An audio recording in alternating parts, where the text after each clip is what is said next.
Hello and welcome to the GreaterStl Sports Podcast on the all-new SG4L Media Network. Robert Bowlesby here with you. You can tweet the podcast at GSTLSP. You can tweet the network at SG4LMN1.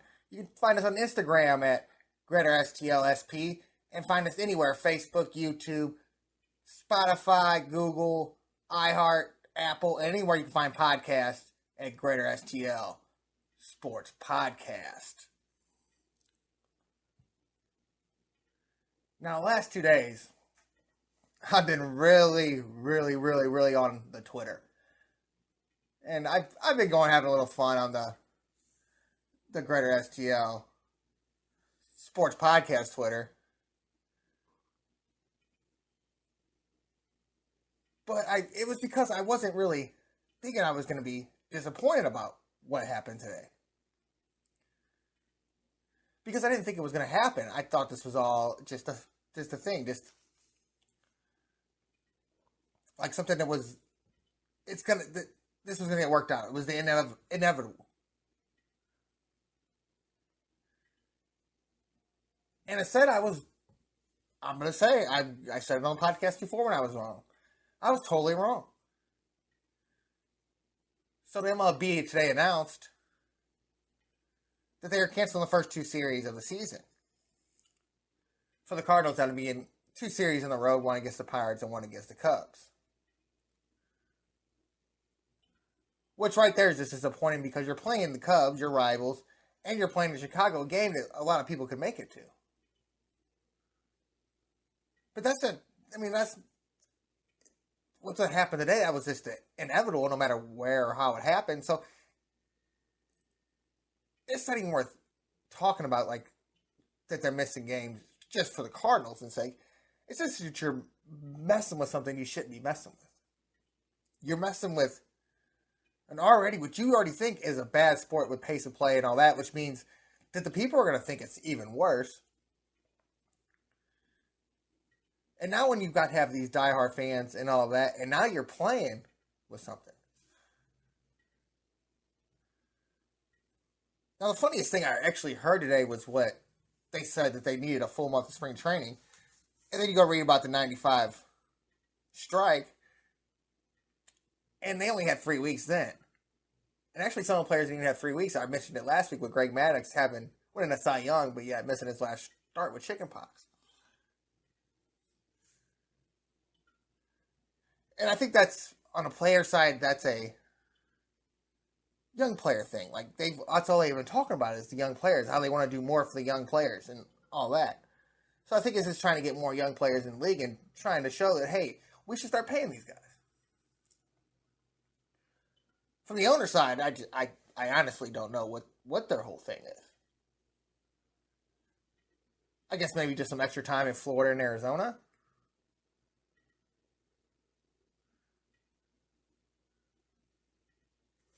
But I just don't understand how this even got close to happening. And I'm not saying like everybody else, like, oh, they should have been talking in January. They should have been talking in December, November, whenever they locked out the season. Now, I'm not totally like saying that should have happened. I kind of think this all should have been worked out very easily. And then when last night, with them going to 2:30 in the morning, 3 o'clock in the morning, you're kind of thinking, and then they extend the deadline to 4 o'clock St. Louis time, 5 o'clock Eastern time. That's the hard thing. Everybody kept saying 5 o'clock, and I had to get in there and had to think, oh, okay, they're talking about Florida time. Okay, so yeah, that's different than Central time. But I got to watch all the press conferences today and all that. But when I first started like reading it all on Twitter and actually got into it, like I was tweeting on the podcast Twitter that like just funny gifts, like, oh, this is happening, not barely, basically this happening, like this ain't no problem. And then the last one was they didn't accept the deal last night. And then I tweeted one of somebody crying because I kind of had a bad feeling about today. And then the first thing I see when I get up is, oh, the sides feel like there was a regression from last night and all that. And I'm like, oh no. And I've been a big proponent of shortening the schedule anyways and expanding the playoffs, which is obviously going to happen. That was one of the things they actually agreed on was a new 12-team playoff. So I was already knew that was going to happen and was already an advocate for it anyways. I just thought it wasn't going to affect when the season started. I thought it was only going to be a spring training thing.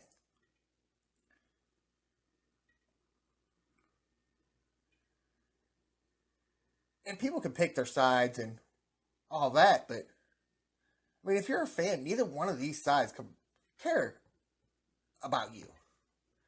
The leader of basically the players in the MLB right now is making $43 million a year. That's the contract he just signed. And Max Scherzer's saying, well, we're trying to get it for the players, not only the players now, but the players beyond us. Well, you're only agreeing to a 5-year CBA. Now, in 5 years, the two guys that are in the lead, Max Scherzer and Andrew Miller, probably won't even be playing in the MLB. Maybe Max. I don't see Andrew Miller pitching in 5 years. So they might have something to do with the players union in 5 years, but they're probably not going to be these league guys in this when they're not playing anymore. And that's what doesn't make any sense to me. I can understand if you were looking for a 20-year CBA. 10 years even. Because a lot of these players that are playing right now won't be playing in 10 years. You'll see a Soto, Acuna Jr., Vlad Guerrero. You know, the top prospect coming to the draft now is Andrew Jones' son, which is crazy how old I am watching Andrew Jones in his prime. And a lot of people might not know him. But just think of watching Jim Edmonds and then not watching his son, if you're a St. Louis person. And if you want to go farther than that, Ray Langford.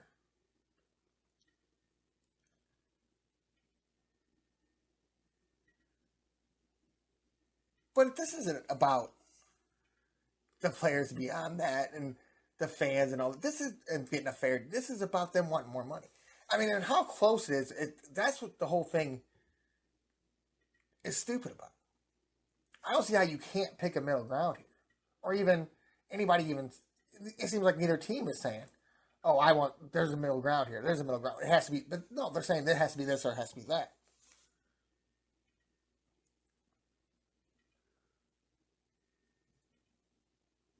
And the problem with like the shows that are more based towards the owners that are owned by the sports leagues, that are paid by the sports leagues, they want to sit there and like just base it off other sports. Well, the MLB, you know, the NBA's salary cap only went up 5% compared to last year, and that's what the MLB is offering 6%. Who the hell cares?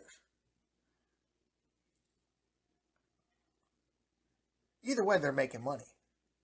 Now, the funny thing to me is I was going through the numbers, and like they're just like the draft pick lottery, which is something the NBA has, which basically put the teams in a hat, and hey, this team who had 12% chance of getting the first pick, there's so many of your names are put into whatever, however they do it. You know, the NBA used to do it with little rolling balls. So many balls are put into the little roller based on the percentage of where you finish in the league, and then you can get the first pick, which is basically is this them saying, hey, we're not going to let these teams take and just fight for the first pick every year. Instead of trying to tank every year, let's make it a competitive balance where, hey, you could get first place or you could get 7th place. Or in the MLB owner's mind, 5th place. But the numbers the MLB came out with, the owners came out with 5, and the players came out with 7 teams to be included in the lottery. Which, if you can't make a compromise on that, I don't know. Now, then there's the arbitration pool bonus, which is totally understandable why the players want it. Just in case you have a guy like a Soto or a guy like a Acuna Jr. or guys coming up through the minors, the Nolan Gormans of the world. That, hey, if they're this good, there's a bonus right here for them to be good. And the numbers on that are the owners are at $30 million and the players are at $85. Now, for a number that was 0 And the players used to go crazy, and it was in the 100 millions before. So they knocked it down. And I think the owners have come about 25 million since they first put their deal in. I just don't see how players could. I'm trying to defend anybody here. I just don't see how the players with something that started at zero, you could actually go and just say, hey, well, we think we deserve this amount. And I think the amount is basically just an arbitrary number that somebody came up with and say, oh, that's a good number. Because they keep knocking down or going up.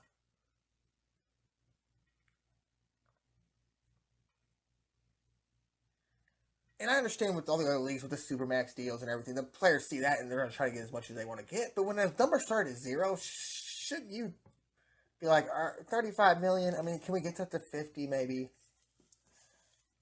45, 40? You know, just if you want something, try to see what the first offer is. And because someone's got to come down. Someone's got to go up, someone's coming down. And it's only 5 million at a time so far for both sides, which isn't even a thing. What's 5 million to 10 million basically in the sense of the league? Definitely when it's 5 million coming from 32 teams. I can understand it consists of maybe a Tampa Bay or a Pittsburgh not wanting it very easily. Because now, number one, that's all their players.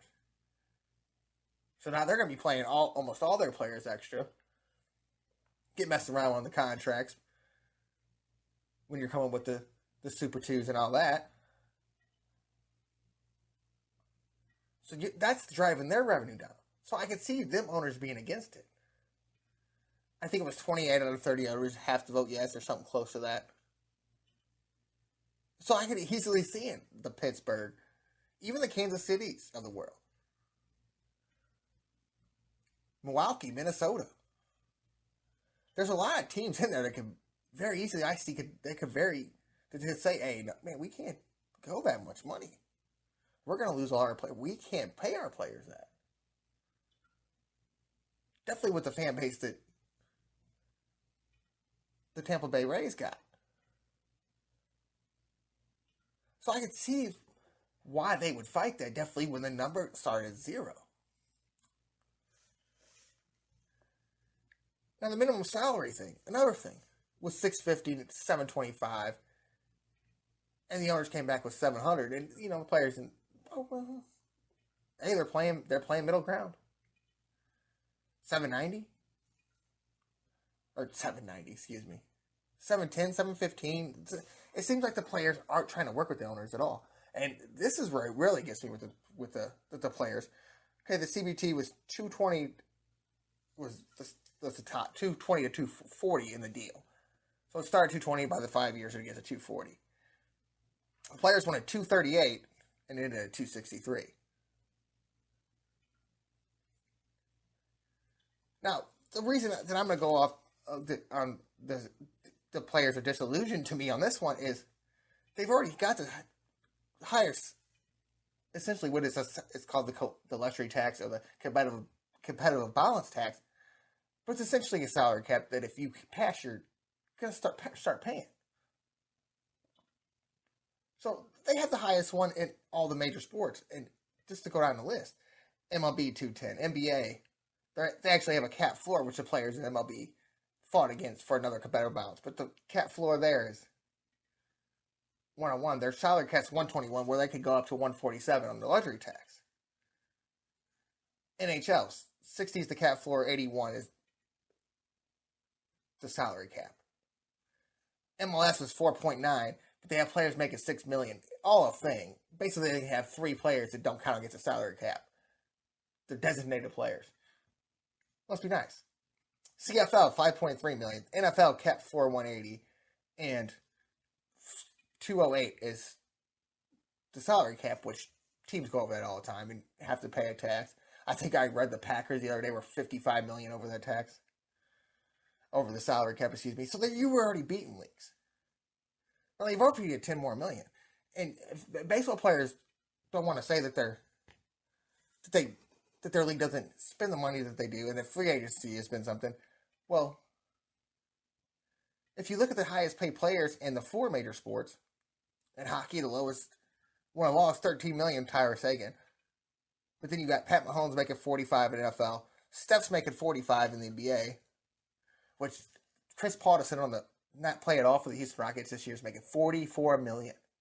Russell Westbrook, who's turned into a nobody, is making $44 million doing what he's doing. So, and then we get to Max Scherzer, and I was going to stop, but Max Scherzer and all that, you hear 45, you heard 13, you hear 45, and then Max Scherzer making 43. And almost every free agent gets a $100 million contract now if they're a big free agent. I mean, Corey Seager, Javi Baez, all of them. And the ones that are still out there are going to get $100 million contracts. So you're starting to say that you don't get paid and that you need more money and all this. Yeah, when you read it and you see all that, yeah, you're getting paid. And you already have the highest salary cap, whatever you want to call it. We don't want to call it a salary cap. It's not a salary cap. But the highest one in the league, or in all the 4 major sports. And let's just say go back to 2021 or whatever. It's still more than the NFL made up this year. So the people are trying to want to defend the owners here. They want to defend the players here. This is all about money on both sides. There's no way to defend either one. That's the funny thing about it. They can say the owners here, and the players can say the owners can say the players here. Well, they don't want to deal with the fans because they don't want to help the players out, and the players don't want to deal with the fans because they don't want to take what we're already up and off them. We're doing this and we're doing that. We gave them the universal DH. Manfred brought that up.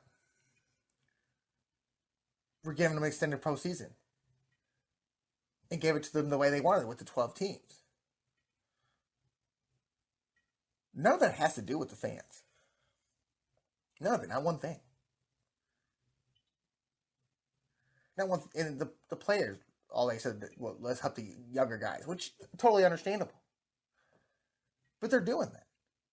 They give you something you never had before. They fought with you guys to get extra and gave you guys basically, essentially, what they wanted anyways, with extra playoff money. Helps both sides. The draft lottery helps teams to tanking. Which it's going to bring money in for everybody there, the players and the teams. The minimum salaries, that only hurts the owners right there.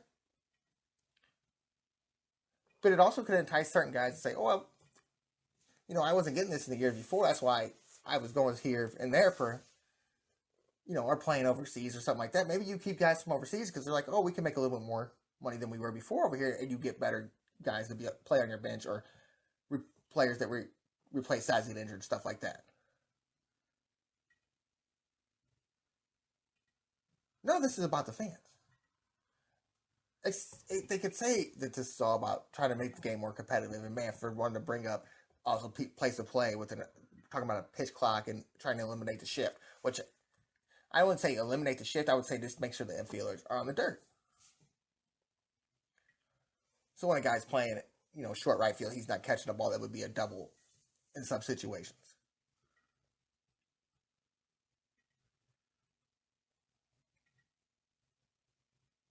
So that's only a couple of things. There's only 2 or 3 things in there that you could say maybe, the competitive balance thing. If we have a floor, or if we have this draft lottery, it's more exciting for the fans. Great.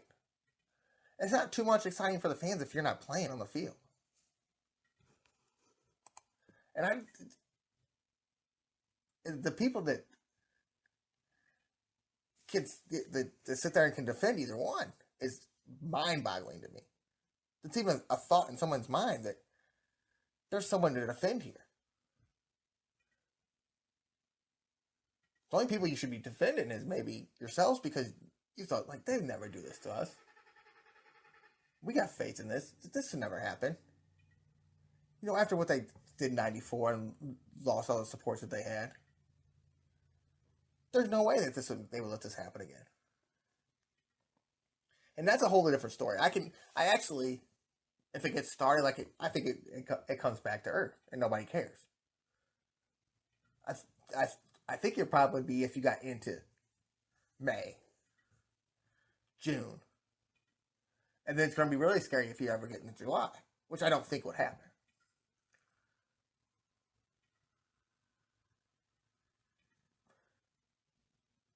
But like in '94, the World Series going to win. I think that you got to say all the money's based in the playoffs, so that's going to cost you a lot of money in there, and that's all your eyes. And I mean, people that don't just that watch baseball, that don't, that watch maybe their team for 162 are watching the World Series. So how many eyes do you think you just lost from that? Someone's going to find the World Series is on, but I'm going to go find this NBA or NFL or hockey or whatever game. Now that's the only problem that I think the MLB is going to have here, is that there's so much out there. And I'm not saying if you're a sports fan that you're going to be on Netflix or Hulu or whatever like that to not watch MLB. But I think with the longer sports, like with the popularity that you can see in golf, the popularity that's starting to look like it's gaining traction in NASCAR. People start getting into the NBA, NFL. UFC is a year-round thing. People could find other things to watch very easily. And I don't think that, and you've never heard about the MLB, you never heard about making the game more accessible. That's not the big thing. It's about how much money that they want to get in these situations. Both sides. So tell me in there where it's about the fans. And people are going off from Rob Manfred for practicing his golf swing and, smiling. What else is he supposed to do in this situation? He said, hey, I'm not happy about it. I'm disappointed in it. We'll work on it. What else is the man supposed to say?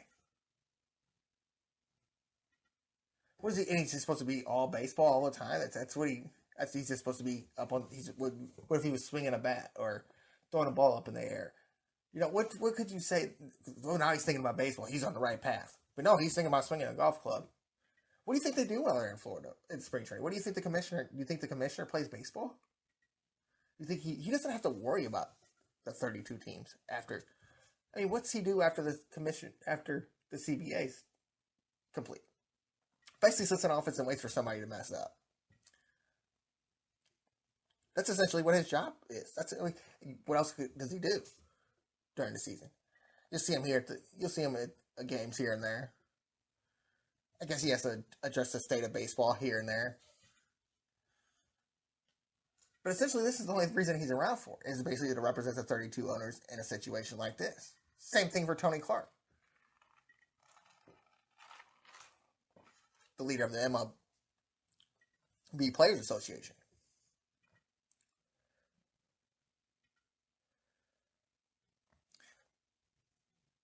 So either way that you look at this, it's just bad for baseball in general. And they think the people are dumb now, and the players can sit there and read like this on Twitter, like it's dumb what you guys posed, and the owners can, Rob Manfred and MLB can say whatever they want. But sooner or later, people are going to come out of this and be like, wow, that was only $18 million of the difference. That could easily be made up on either side. Well, that was only a $25,000 difference. Now, that's a different one because that's per player. But still, when you're making the money that you're making, and all these are coming out. Like, there's people going to be on the player side that's going to show how much money the MLB's made. There's going to be people on the owner side to show how much the players made. This is all going to come out. And I don't know, if either side really thinking that, even if they can always just say, well, that reporter's wrong, that reporter's wrong. And I guess they just think they're going to have their people believe it. And mostly that's going to be the older generation. And once the older generation gets out of the game, I mean, you're trying to hustle a new generation in. And you can't really do that if you're not playing, if you're not on TV, if you're not accessible to the fan. Because the fans are the ones who end up playing the game. You don't start playing a game because you're not a fan of it. Like, oh, I've seen baseball on TV. Let's try it out. I'm gonna make it to the MLB. Now, it seemed like maybe Scott Rowland was that way. Like, he hated baseball. He was just that good at it and knew he could get paid. Maybe there's a couple here and there. But usually when you become something in a sport, it's because you like that sport. It's because you watch that sport. And with the blackouts and all that, nothing is addressed about that. And I understand that the CBA is not for the fan itself. It's to protect the players and owners from basically getting a raw deal on either side. For everybody to make money. Totally understandable, but you're taking a source of money away when you're not making yourself accessible. When Bally's isn't everywhere.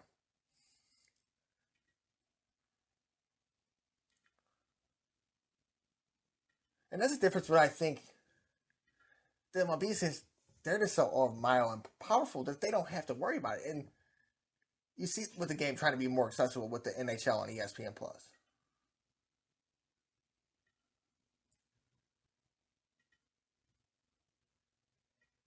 You see that, and when you see stuff like that, NBA too. When you see stuff like that, you all of a sudden see that, like, man, this sports starting to get a lot more popular.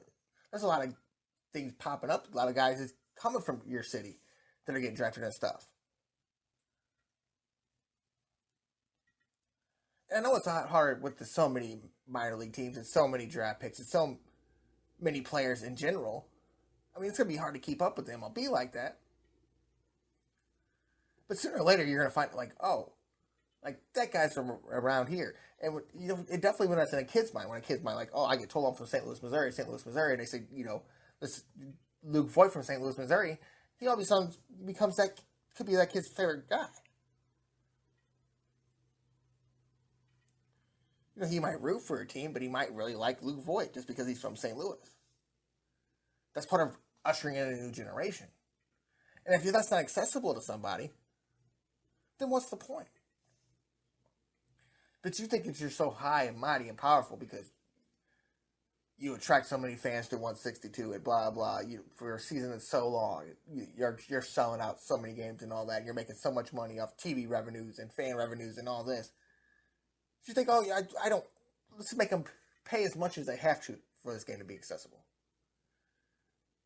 Sooner or later, people are going to be like, I'm not paying that. It's not worth it. You see what they do every time? You see when they're talking about all these young players, and it's a 5-year CBA, so people that, what happens in 6 years? Do the players just think this is going to keep going up mental statuses until they just get all the money?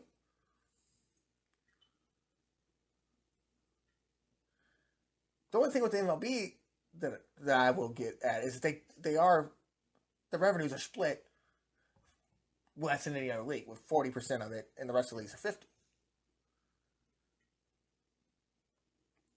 But those are leagues with more structure around the teams, with the salary cap and the salary floor, competitive pilots. You're going to make money. If these teams are paying out these taxes to Tampa Bay and Pittsburgh and all that. Kansas City was in there for a little bit.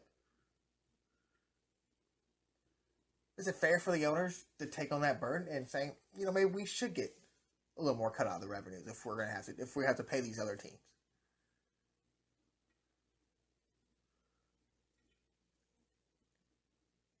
I mean, there's nothing here that you can say and be like, you know what, I totally agree with that.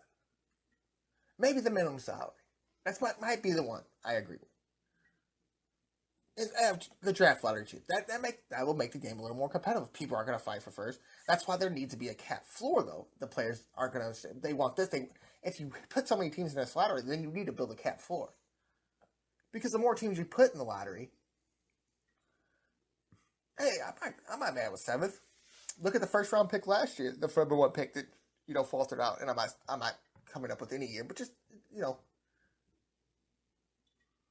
just to say. Just brainstorming here, just talking. But let's say the 7th round pick last year was the best player in my leagues. And the first pick of the draft in the first round looked like he was going to be a bust. So why would I care about the second pick? Why would or seventh pick?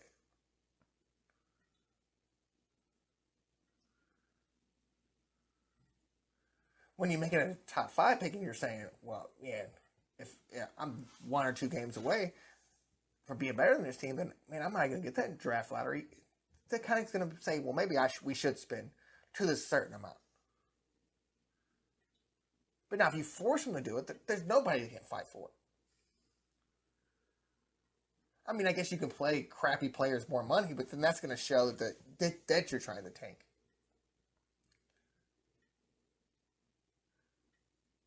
So that's going to hurt your fan base, and that's going to make it look better on the player side, where they would be like, see what we told you?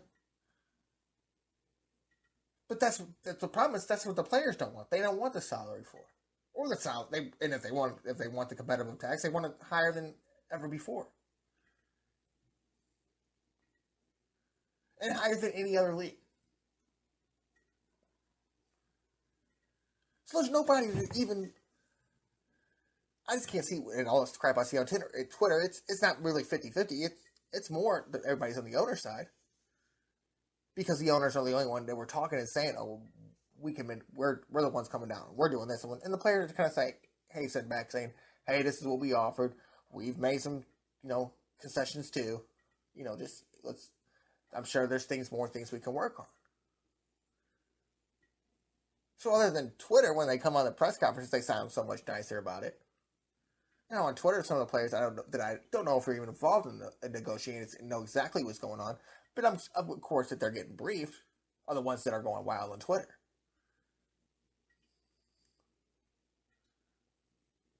And Max Scherzer, he's smart enough on Twitter too, but then he's all calm and collective in his press conference today because they already seen what happened. So what are you going to say when the MLB is already announced? What are you going to say at that point? Other than we just want it to be fair. We just want this thing to be fair. Fair for you. You think the owners make so much money. They make so much money because they're the ones that own the team. I'm sorry that your family didn't have $1 billion growing up, Mr. Scherzer, but that's not my problem as a fan. Businesses are bought usually to make money. Major businesses. I'm sure that some of these owners have businesses that because of what they make in the MLB, they will lose money. They kind of help them with the burden and give them tax breaks and all, how things work. Just write-offs.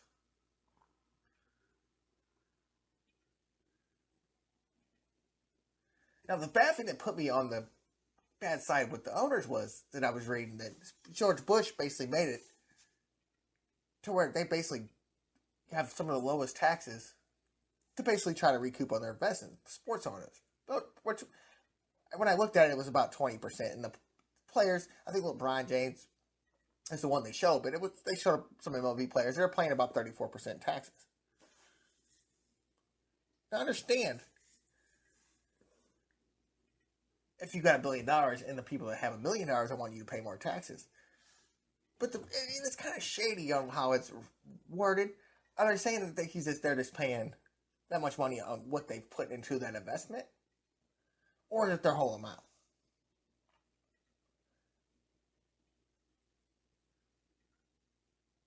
So I can see what the players are saying, well, you pay this much in taxes, like you got some money to spare. And I think the owners have tried to do that with something that started at $0, that they have up to 30 million, excuse me. I mean, I don't know where I could actually sit on minimum salaries because if you're saying that you're, and I'm with the players and owners evenly on that one, like, hey, these guys had the 700,000 isn't really enough to live off of. But hey, if we have more money, we keep the people around here, it's going to keep the game more competitive. Totally understandable.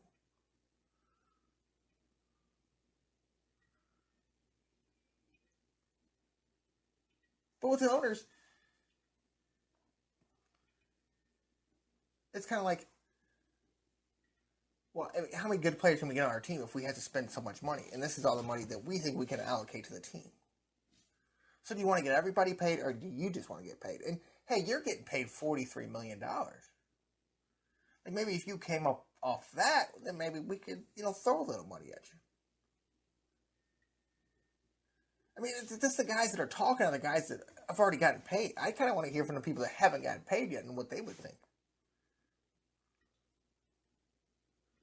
And I could see some of the younger guys that are going, the Jack Flaherty's of the world, that are going through kind of with the arbitration with the Cardinals and not getting the money they think they deserve because of the way it's set up. Could totally understand Jack Flaherty's thing on that. Just my people, the people that I hear that are complaining are the guys that are already gotten paid. Andrew Miller got paid on crazy amounts of money with St. Louis Cardinals.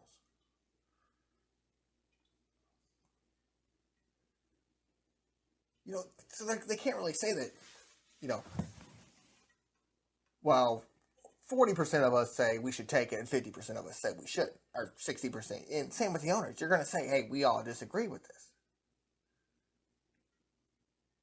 And I said it earlier, we probably couldn't, shouldn't up this money if we're Tampa Bay or Pittsburgh or like that, something like that. But if you're a minor league player, you're kind of like, hey man, they came up on that minimum salary, and they're trying to offer us a little something in that competitive bonus tax. Let us get our money too. They're offering it. This is only for 5 years. This could always go up for us. Now let's take what we can get now, and then this 5th year when that competitive balance tax is up at $240. Well, then we'll get the $250, and then we'll say, hey, we only went this much this time because we were nice to you last time. But we got to get these minimum salaries up, or we got to add more money to this bonus pool. And since, we basically conquered down to you last time, I think somewhere there has to be concessions in 5 years from now. And that's my whole problem. If you're saying this for the younger players, well, hey, go let them get what they can get now. And then in 5 years, hey, revenues are going to go up. The TV contracts are crazy. They're going to go up. I'm sure that they'll find a way to make baseball more accessible, which will make money streams like MLB TV and however else they get paid go way up. And I'm sure the owners might come around and say, hey, we'll throw some more money here and there. It's only 5 years. It's not 27 billion years from now. And then you see,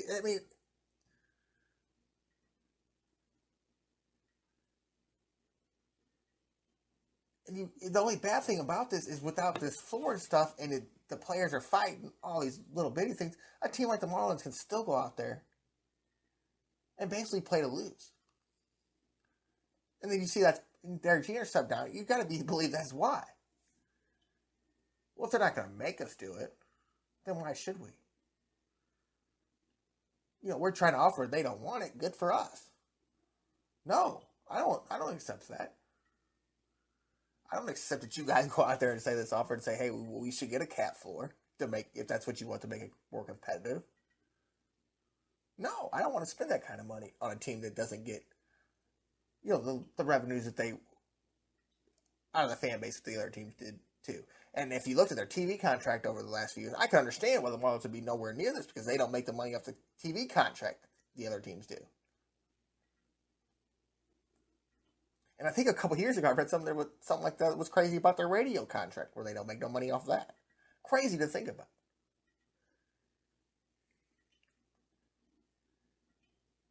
But if it's gotten to a point where you got people stepping down because you're not going to win, as the players, you got to look at that and say, well, that's not going to keep us competitive. That kind of makes us look down for denying these things. And the only owner makes dumb in that point is the Miami owner, who probably Derek Jeter was probably in these talks, and he probably did turn down some things that Derek Jeter might have thought that because he's a former player that should have been involved.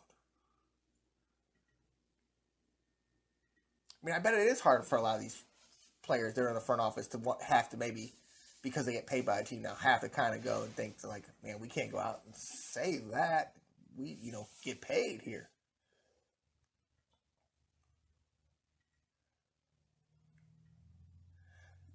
So that's the whole thing is you don't know whose view is really what? Because they're not going to say that, oh, Tampa, St. Louis, Arizona, Miami all said that they don't want to do this. And they're not going to say that, these 15 players, these Tommy Evans or whoever's there, Paul Goldschmidt, and that's a guy that makes a lot of money. But anybody says, oh, no, this side didn't want to do this, but they can't say that. Because then it makes you look bad all the way around. Like, well, then people are going to start thinking, well, you really can't, come to an agreement as all if 40% are against. I mean, that's pretty close. Or excuse me, that's not even close. Then people are like, well, they don't even know what they really want. And at this point, all they want is money on both sides. So the people are thinking that, well, one side's about the fans and one side's not. One side could say, oh, we want baseball. We need baseball in the field.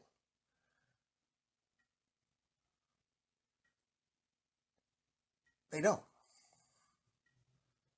Unless they're going to get money. Unless they're going to get, and the MLB said, well, we're going to get paid for 162. We're going to have them games rescheduled. Blah, blah, blah. You could say all these things and make it sound great. But until the deal's signed, it's hard to believe any of it.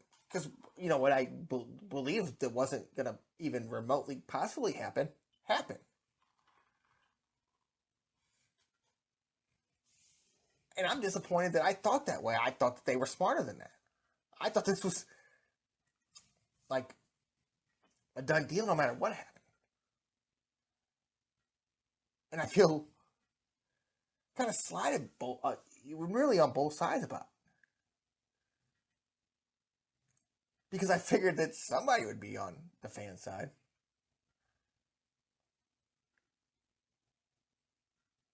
But no, they were just blowing smoke up you.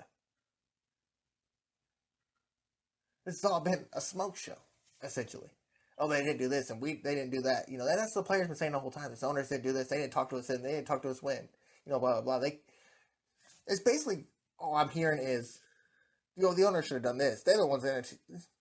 If you really wanted to play baseball, you were really worried about it, why didn't you say, hey, come on? And then you could have said, hey, we said this. We sent this out. Why did you... You send these tweets out any other time.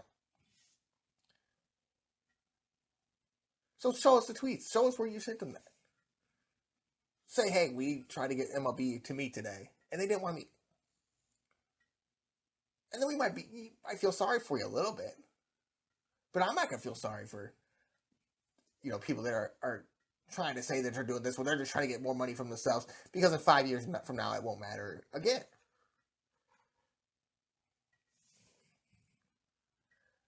And that's what everybody needs. It's a 5-year CPA. Everybody wants to talk about whose side. Let's pick a side, because we have to, in this great nation, we have to all of a sudden pick a side. We can't be 50-50. Well, I'm going to tell you right now, it's 50-50. They both suck. And that's a bad way to put it. But they're both at fault. There's nobody that looks good in this situation. No matter which way they could try to spin it or whatever.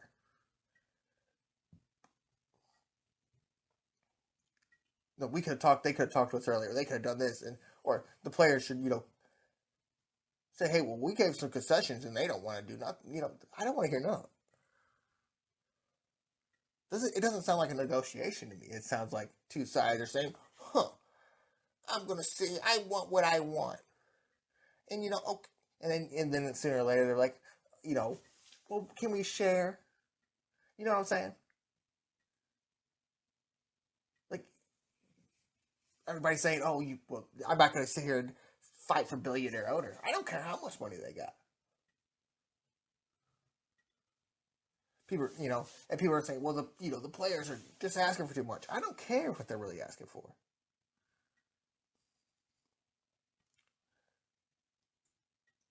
Because it's all about money.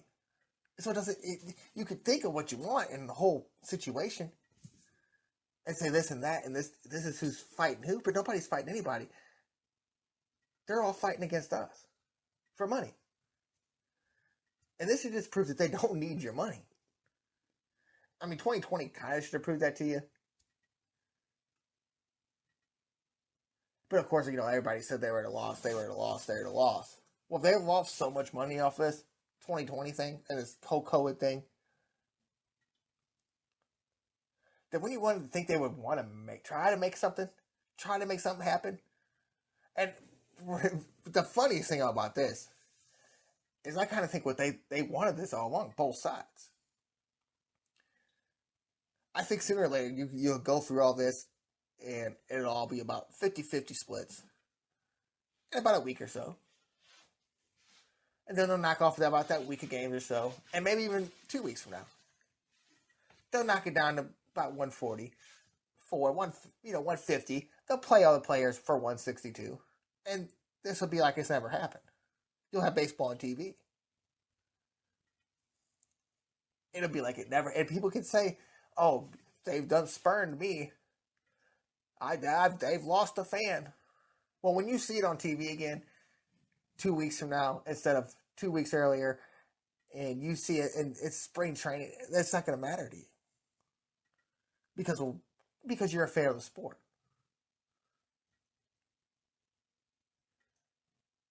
And that's the only bad thing about them not being with the blackouts and stuff is they actually could lose some people out of this, because people that that might try to follow the sport and they hear all this, they're like, well, I'm not going to go find a way to pay for that. Like I have been or anything like that. Probably with all this, this subscription's going to go up anyway. So you might lose that little bit of fan base. But the people that already got the places to watch it and all that, they're going to watch baseball when it's on. 2 weeks from now. You could be mad for 2 weeks all you want. Say, oh, we're going to miss 6 games this year, blah, blah, blah. So 6 games to be 156. Yeah, I can see them doing that, paying for 162. But who cares about that 6 games? We knew we were going to pay Max Scherzer $43 million anyway. So let's just give it to him. And I can actually see that with that's actually, if they wanted this, like I kind of think they did, that being the status quo going forward. And that might be not 156. And maybe that is the number because you're only adding a certain amount of playoff games. And maybe you're just saying, okay, we're adding at least 5 playoff games or so, 5 or 6 playoff games, extra playoff games to this 12-team playoff. Now, what's wrong with playing 156 and everybody's still getting paid the same? Because even if you play that much the next year when everybody knows what's going to happen, it's not like somebody's going to break it down and say, well, at 162, we would pay him $112 million, but in 156, we're only going to pay him $106 million. That doesn't make any sense. You know what I'm saying? Somebody can really say that, okay, that would be $23,312 per game. Let's times that by 6 and subtract it to what we would pay him. And I'm sure there's analytic departments that have some numbers somewhere. I'm sure that some of these GMs, I'm sure that's in there where they're saying, okay, well, according to this system, we should play them. They're worth this much a game. I'm sure that's in there. And I'm sure some GMs will fall on it, but I don't think a player is going to be like, okay, 23,000 times 6, that's 150,000. I think I think, oh no, you know what? Never mind. I think I can get paid by the Yankees. I think the Yankees will give me that 156. 150,000. I'm sure the Yankees will give me that. So I'm going to go there instead of you. I don't think that they're going to hear that too much. If it's that amount of money. Now, I can see the difference if someone says. Someone thought about it. They're like, well, the minimum salary was $720, and you can't pay less than $725. Let's say someone thought they were going to get $850 and $162, and then now they're only going to get the minimum salary because this is how it works now, and this is what the analytics say. I could see maybe the lesser players out of that, but I don't see it really affecting anything.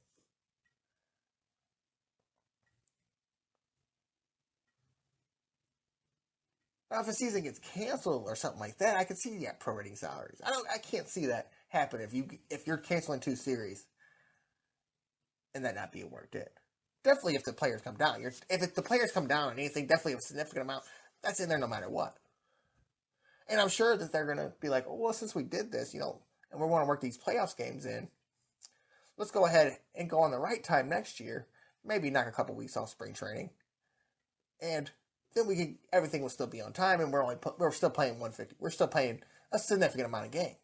We're not cutting out a significant amount of games. We're not cutting out so much. You're cutting 3 games out of somebody's home series, which I'm guessing could probably cost them a couple million.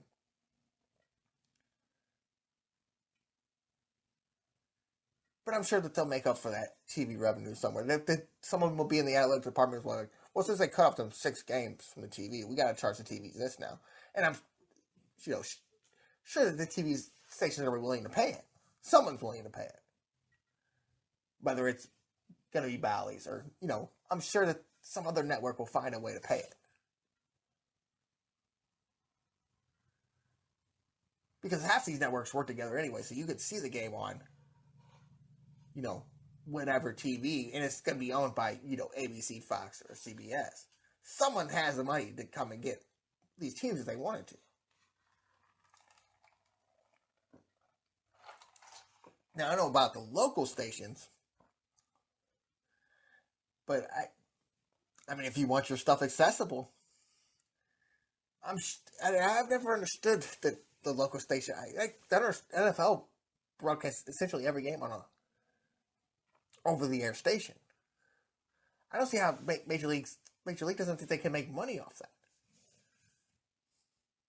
And I would show on 162. I wouldn't even mess with I would tell ESPN if we're doing a game, it's a simulcast, blah, blah. If you think you can make money off this game, I would essentially try to take all the essential TV partners out of it and say, hey, this is what ESPN was paying us. This is what Bally's was paying us. Give us this amount. Because we're trying to grow this sport. Why do you think that some of these sports have become so popular? Is because even though it might be the same amount that MLB is putting on TV, it's not the same percentage-wise. NFL's 100%, almost. Games here and there on the NFL Network. I guess ESPN. So 17 weeks, you're missing essentially one of your team's games. And not every team has to go through that. Not every team plays on Monday night.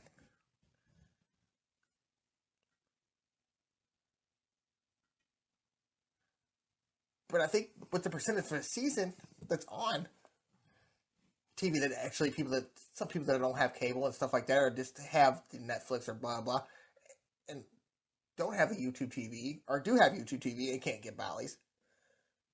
Now they get to see their games very easy, and it's accessible, and it's going to get people into it.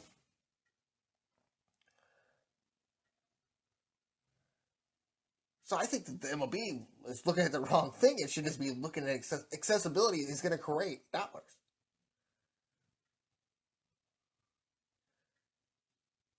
It's like building a McDonald's.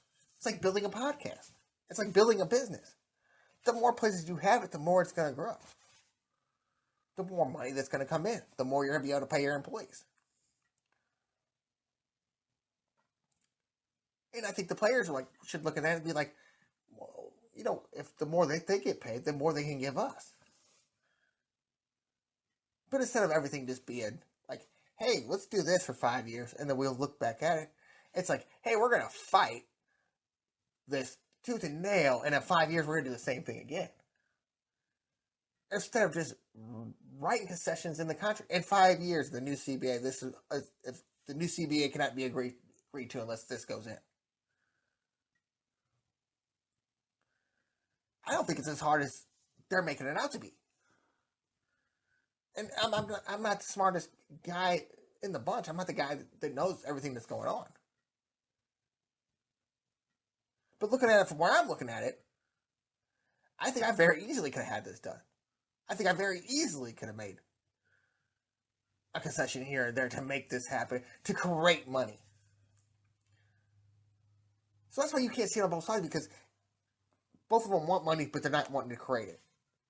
They both rather lose out on money between you and the next consumer and get the money now instead of fighting for get on the field and getting the money that's out there that they don't have. Now tell me where that makes sense if you're wanting to get money for younger players. Tell me how that makes literal sense. This is something that's going to be renegotiated 5 years from now? Tell me. And the people that listen to this that have a sane sensibility in their mind, which isn't a lot of us. I'm not going to say I'm the sanest person all the time. But if you think about it, you're going to be like, that actually makes a little bit of sense. So you're going to lose out for players now? And if you concede because you're like, we're for the fans now, and the fans are getting on us, and blah, blah, blah. Now if you concede, now you've already lost your sense. When you could have just conceded a certain amount, gone and met in the middle, and then worked on it 5 years from now. If you were all about the other players. So this should just tell you right there, same thing with the owners. Well, if we were all about the fans, no, they're all about how much money they can make. It's not that hard. I don't see how it's that hard on Twitter, from what I read. I don't see how it's that hard for just the sports writers to think about. The sports writers want to blame the owners and blah, blah, because we're fans and, they're billionaires. So what? Because you're not a billionaire? You know how business works? Do you know how their business works? So since you're not a billionaire, they should automatically cater to you? I can't think of another billionaire doing that. I can't think of another millionaire doing that. You probably would be posting on Twitter if you had another millionaire doing that. Just a millionaire. So I think everybody should just sit back and think about, it's both of them, because when the players want to get money that's out there to say, hey, now you've made this much money, now you kind of have to go. You kind of have to make, we done proved you wrong. But instead, no, we're not gonna concede nothing. We want what we want, and that's the best. And that's for the younger generation 5 years down the road.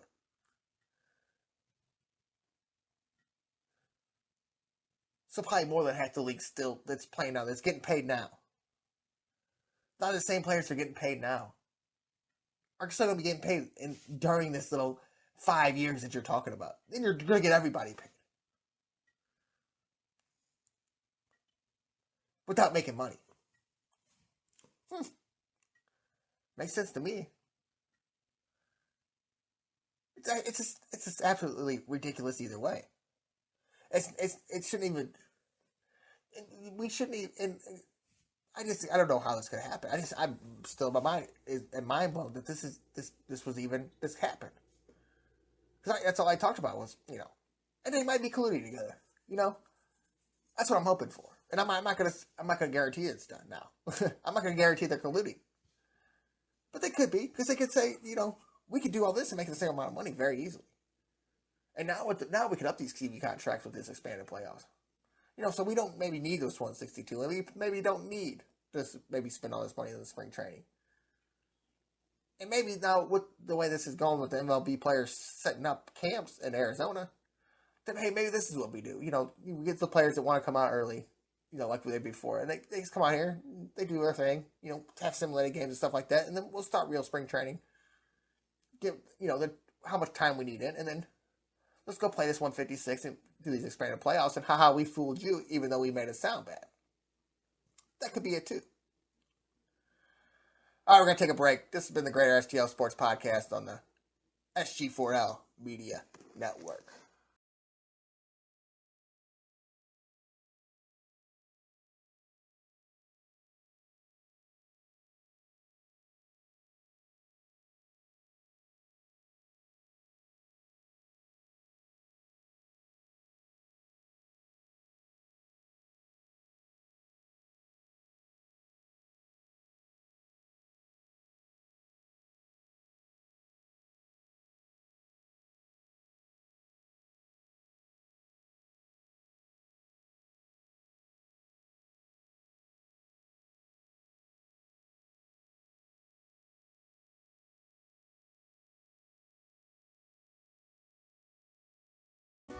Hello and welcome back to the GreaterStl Sports Podcast on the SG4L Media Network. Tweet the network at SG4LMN1. Tweet the podcast at GSTLSN.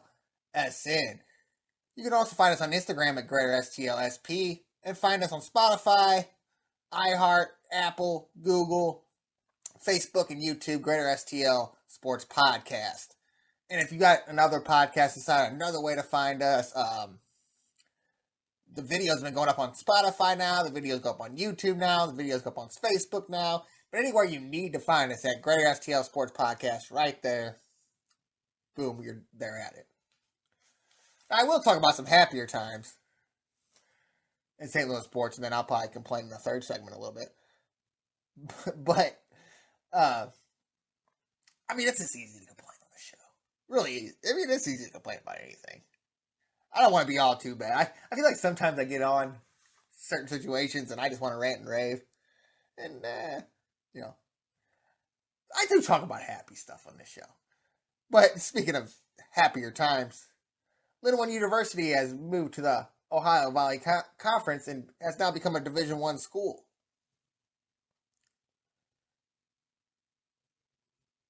And for a team that's actually won D2 championships in football, it hasn't been the greatest in the other sports, in basketball or anything like that I know of. You know, it's easier to play to the sports you like. I don't know what they've done in. You know, it's hard to watch, keep up with the teams in college base, but they got all kinds of sports now. I was looking at one of the teams that's leaving the conference today, and they're going to another school because of rifling. The sport that the conference they're moving to doesn't have rifling, so they're going to stay in the Missouri Valley Conference to play rifle and football. I mean, do you call that play rifle? Do you essentially call that? I mean, what do you call it? Go out there and shoot the rifle for a sport? You know what I'm saying? But anyways, I think this is a big move for Lindenwood.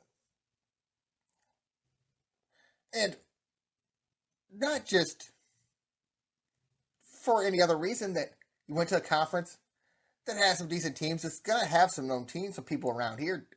Definitely people that, with the places like SIUE and Southeast Missouri State.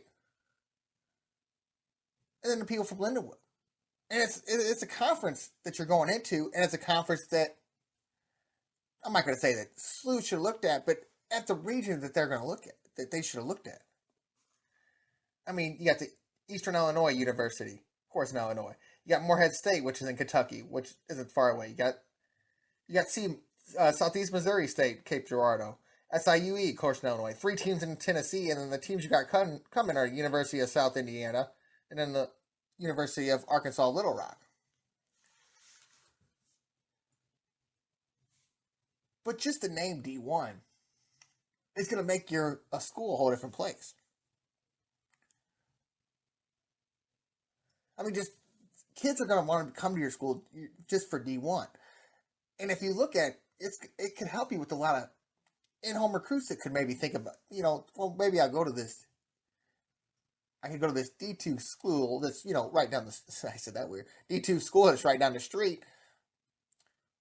Or I could go to this D1 school that's recruiting me in Lindenwood.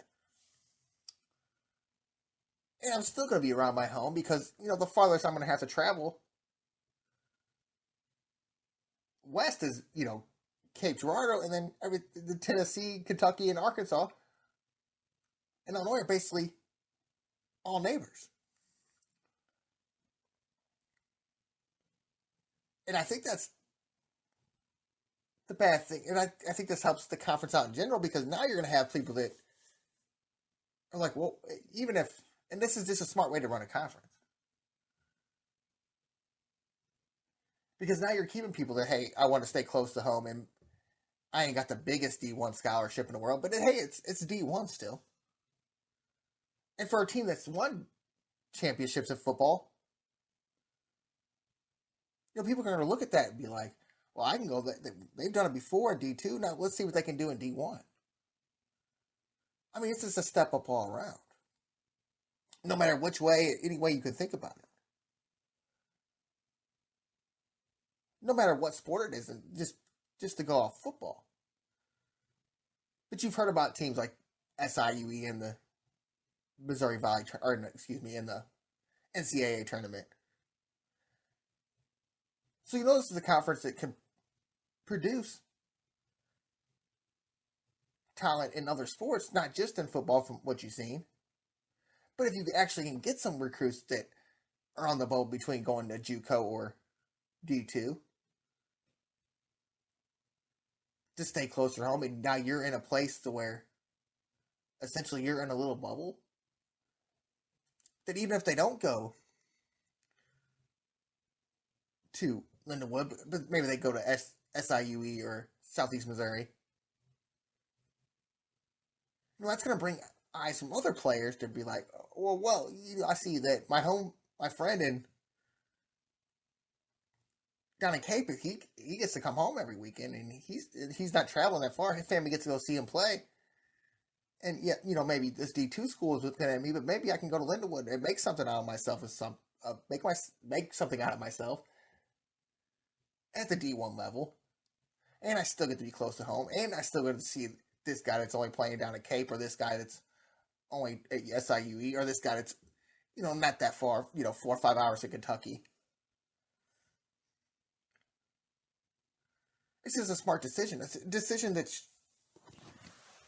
I think when you're a university like Lindenwood, it was an easy decision to make. If you can make that decision, if you have the opportunities to make that decision. Definitely with schools moving around so much, I mean, you lose basically what is your biggest name school in there, at least from name recognition, in Austin Peay.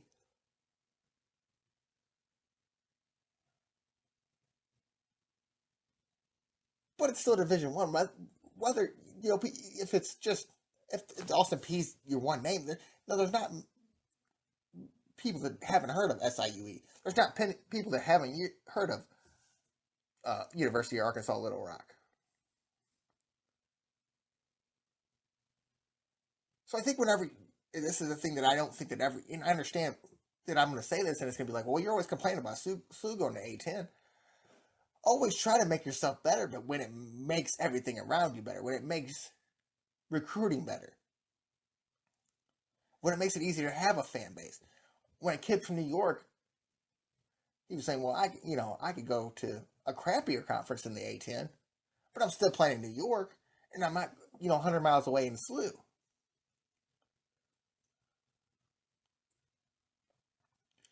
And I understand some of the bigger teams in that conference are closer, like Dayton in Ohio and Davison.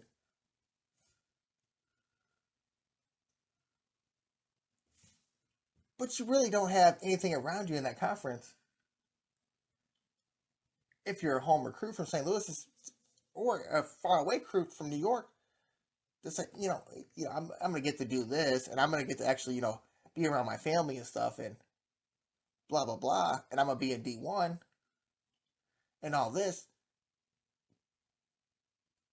But, going to SLU takes a lot away from me, and I can go to this other conference, whatever it is, the Conference America or whatever the other conferences they have are now in basketball. The 27 conferences that teams is switching in and out of every year.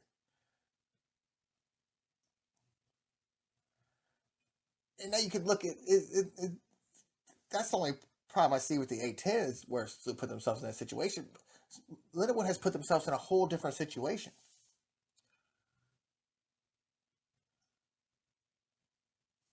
With being close to home and having teams that maybe be able to come rivalries that teams in different conferences that are more spread out can't have. Because it's not a far drive to Cape to go see D1 football. It's not the world's longest drive to go SIUE for football or for basketball to watch exciting play. Tennessee, Kentucky, same thing. No, it might be a lot funner watching, Morehead State versus Lindenwood than it would be Mizzou versus Kentucky. Maybe that's a whole different thing now, and you're seeing competitive basketball, and now you're hearing D1, and now you're seeing that maybe, if Lindenwood makes a good run and gets into, you could maybe see them in the NCAA tournament now, instead of trying to figure out what conference are they or what division or it's going to make you pay more attention because who really wants to sit here and watch D2 basketball? I'm not saying that it's not good basketball, but it's something extra to watch. It's something harder to look for. But now you having a chance to be on a spotlight with some of these apps now, like ESPN, showing about as much as they possibly can with every sport. And I'm sure there's other apps out there. I read earlier actually that OVC actually canceled like the little subscription service they had and went to ESPN Plus. So now you're going to be seeing on TV as much as possible. And if it's not real TV, it's something that's accessible. ESPN Plus. And I don't know how their other network worked or whatever, if it costs money or whatever that. And I understand that ESPN costs money, so it's something you have to pay for. But it's something you're going to want to pay for now because now you're going to see them with a chance to actually be something bigger than they were before in your hometown. And alumni and all that. I'm sure this is going to really help with bringing alumni back that you want to go to. That would actually want to be bigger part of the school because now they're D1 and now, they're going to definitely need more people to promote themselves. Why not go get some of these guys? I mean, it's not like Lindenwood. They haven't produced like the large amounts of players that all the other schools have, but they've had players that played in the NFL before. It's not like they've been some sham school that's never had anybody talented ever there. And this can only add to that now. More eyes. You're definitely going to probably see more people, scouts watching more D2. It's obviously going to be on TV more than it was before. And also with stuff like that going and being big, it's going to get talked about. You're not going to hear, you might see a little clip on, ESPN News at 3 o'clock in the morning, but now you'd be like, well, the Ohio Valley Conference had, whatever they did, their conference championship game or their biggest game of the year, a buzzer beater. Now it's going to get seen more because of where you're at on the ESPNs of the world, the sports centers. That could also look into get you a TV contract with a Bally Sports Midwest. Maybe some games here and there on, the local stations, which I would guess at this point would be Channel 11, maybe Channel 5 would work somewhat with that. Also radio contracts with maybe 101 or 590 or any of the stations really.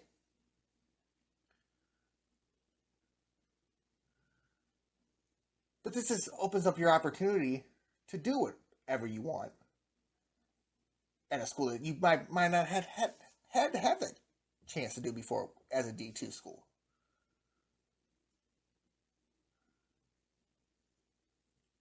I mean, it's got to be a little exciting for definitely the recruits that were already going there, the people that are already there.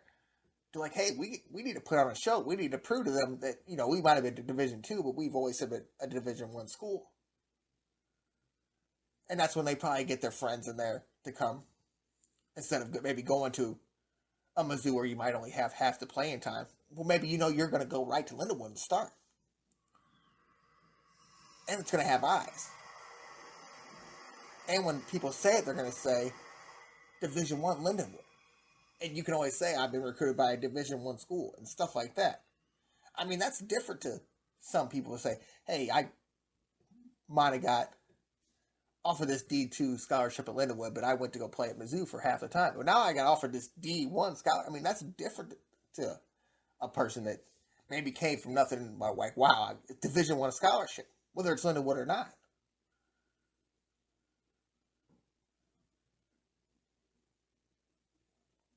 And definitely throwing them Mizzou and being on the strength that they have, even if they are going to have a better team this year, they don't play in the easiest conference in the world. So maybe you're not in them. You want to have more excitement. You want it to be more into things, maybe have a chance to win, even if it's not going to get you anywhere close to a national championship, to have a chance to win a conference championship, and you might be one of the main stars on the team. I mean, that's all enticing.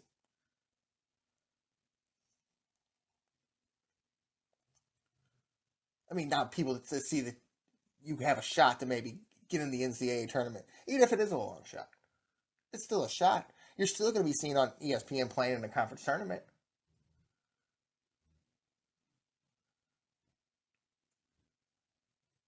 And you could say that, oh, well, SLU and Mizzou do the same thing. Yeah, but do they have a chance to win? And right now, SLU has a much better chance to win. I actually watched the Missouri game today. And not a bad game. The referees, I think, were horrible. I think that they see every time they seen a player touch somebody, it was a foul call. Horrible, horrible, horrible. Just horrible. But you knew that before this game that they didn't have a chance to win. It's almost like, what's the point of watching them?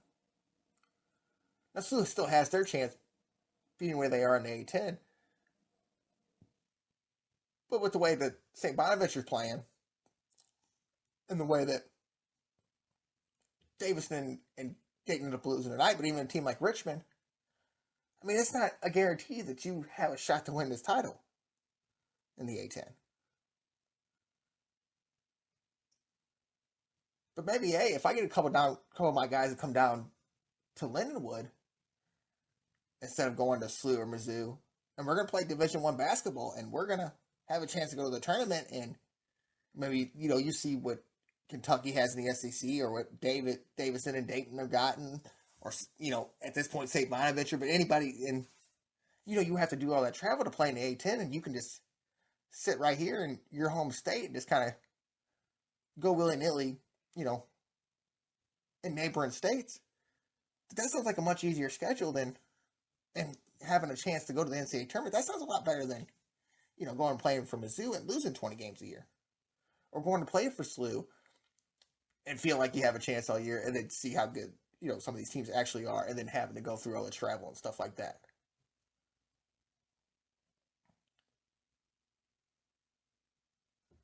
So I just think that when you make a decision like this, as Lindenwood did, that this was the smartest way to go. You brought yourself out of D2. You didn't go to one of the bigger conferences, so you're not going to have the competition that some of these other teams have around you.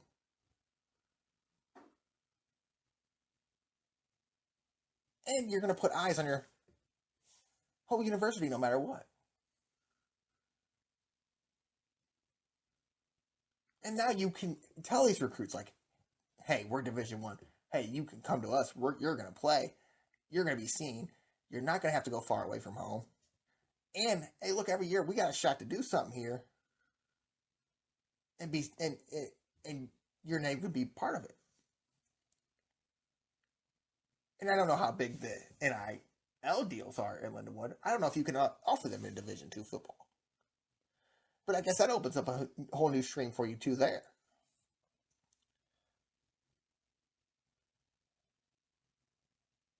So I think this is just one of the best changes in recent sports in Missouri. Dang, now I got something else to look forward to and watch. And, when SLU and Mizzou are faltering, well, maybe I can go throw on this Lindenwood game and see what they're doing. I'm not saying that Lindenwood's going to be so great when they get into this Division I. You haven't even seen them play yet. It's kind of like the MLS team. You can sign and do all those things that you want.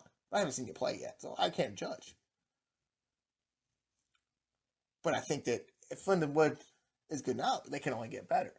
And if they're bad now, if they're bad now, they definitely can only get better. But I think that this could change around a whole situation for you. And I don't even know about the other sports. I'm just talking football and basketball. I'm sure this helps you recruit and do all that and have money and have boosters for all the other sports. I don't know how many boosters Lindenwood University actually has. Or if I don't know how that works. I'm just going off of what I see. And I see that they're going to Division I, and that can only work well for you. Now, another thing going on in the NCAA is that they made an announcement that they were going to relax their marijuana policy on their athletes. Now, another sport, people are starting to figure out that, and I'm not going to sit here and say, well, it's a medicine or it's not a drug or whatever it is. You consider whatever you want. it's not going to kill you. It's not. It's the inferior judgment thing. Certain people react differently to certain things, so I could see it, but I don't think the thing with the NCAA sports is they went out there and said it's we can look at marijuana and say that it's not a performance enhancer. Now I'm going to tell you from experience that some people can do work better or have more conscience or be more focused on things when they're smoking marijuana. So you could say it's not quite a performance enhancer. I'm sure they did testing. I'm sure that they have had athletes that tested positive and they used them for testing and see what they did and see how they reacted and blah blah. I'm sure there was something out there that said, "Well, this is an easy way to do this." And this wasn't like they could say they just relaxed it, but this is like a whole, like just basically saying, you just smoke some weed. Now, in the old way it went. So if you got caught the first time for failing a drug test for marijuana, you were suspended for equivalent of 50% of the regular season. Second time was 100%.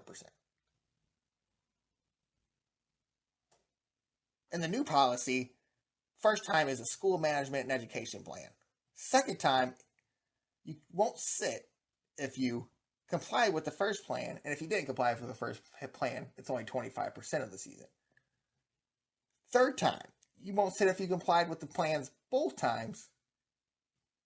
If you didn't comply with the policy the first two times, or the management plan, the first two times, then you're only suspended for 50% of the season. And this is something that I think you could start clapping your hands for. Definitely for a sports league to see like they were so far behind and with not paying the players and trying to kind of hide behind, this is how we do things and blah blah. It's kind of seemed like all of a sudden now they're starting to come around and say, you know what, we've had our control for so long, now let's do what the MLB should have, or the Players Association and MLB also should have, and that's let's give it a little bit. According to our studies and blah blah, we could say wink wink whether whether it's a wink wink or not. But the weed's not helping nobody performance enhance, like basically like steroids or amphetamines are. We know it doesn't have that same comparison, at least. And you could probably say that about other drugs too. But you don't want, everybody out here doing mushrooms and, heroin or whatever. You could say like, well, heroin's not really a performance enhancer, but it could kill you. So let's, it doesn't say what they studied or anything like that. It's just telling you basically, they're like, hey, we're over weed. It's not a thing that's killing us. And I think that part of that probably could have been from what happened in the Olympics with the Richardson girl. Her failing a drug test and then getting kicked off the team, not being able to go to the Olympics. And then she was all over the place when the Russian girl got caught taking steroids for whatever sport she was in. Figure skating, I think it was. And they were letting her skate, but they said if she won that they weren't going to reward Russia the medal. I think it was Russia. Which, wow, let's not get into politics about that, but bringing up Russia, wow. And I think that's what's good about it is that, if we think that something's wrong and we think that someone else is wrong, and now maybe it was maybe it was a little too fast, and, maybe they're just following other people, but I don't know if it was too fast. I'm not going to say it is. But to basically block Russia from everything until they, get over themselves. Maybe we should figure out a way to do it with the owners and the players in MLB. Is just find a way to make them get over themselves. Let's stop every source of revenue, like what they're trying to do with Putin. I mean, that's a story for a different day. I wish I would have thought of that comparison during the little rant I went on. But essentially, that's what the NCAA is saying. We're not, we're not dictators here or nothing. We got to give in once in a while too. And we started with NIL deals, and we're letting players make money and stuff. And of course, they're probably making money off of it somewhere.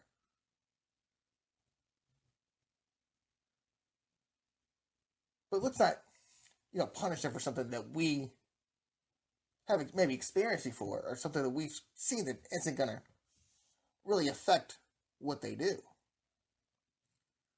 Now, I don't know what their studies are on schoolwork and stuff like that, but, they've always had excuses that, weed makes you, loopy, or, makes you're too high to, concentrate or something, or whatever, you can't do your schoolwork because, you smoke weed and blah, blah. So maybe they could study on that too. I wonder how they would study that. People like to use lab rats and all. I want to be one of the lab rats on the times that they're studying like these kind of drug things. Like if I'm gonna get paid for it anyway, I'm not just gonna go out here and want to do a bunch of drugs for free. I mean, there had to be certain drugs not on that list. Like let's keep the hardcore stuff away from me.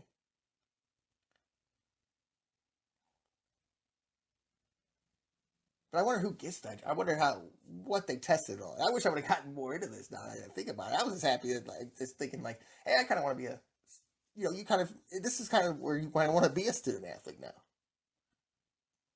And I think the NCAA, I think the NBA pushed a lot of that with doing what they did in the G League and saying, hey, you guys don't have to go to college. We'll pay you something, but we'll make sure you get your education and all that. But hey, you deserve to get paid. Let's pay you. And I think that LeVar Ball should actually have something to do with this with the Big Baller Brand League. That he actually might have started this, and the NBA seen that and was like, with the money we have, we could make that a source of revenue for us. That some of these good players that you see that, we're going to go to college, that maybe some of these guys watched in high school. Now we could put some of them in the G League, and now we're going to, something that we're probably putting a lot of money into that we're not getting paid for is going to have more exposure.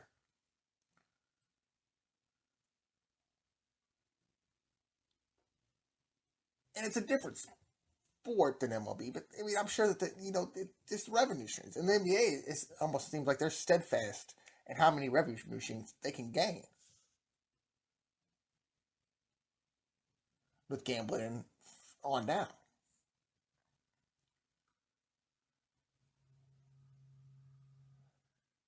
And I know the NBA probably has, relaxed policies on weed and stuff, and I'm sure that's why some of the players went to that G League thing, and now you see the NCAAs, and why didn't, I guess got to follow some source plan, or, they're going to tell me the benefits and the X factors and be all against weed. I'm sure I can listen and I'll tell them what's up. And, it doesn't really say what the plan is. Who says the school's just going to say, hey, you got to go to these classes, and the teacher has to sign this paperwork that you were in the class and this and that for, 2 hours one time. And I can go get these little NIL deals too. And I can have the college experience. Yeah, the NCAA or the G League isn't looking too pretty right now. When I can essentially, depending on how many NILs I get, and I'm a good player, essentially I can just sit here and do whatever I want and create my own revenue stream. Now I can't go smoke some crack or anything.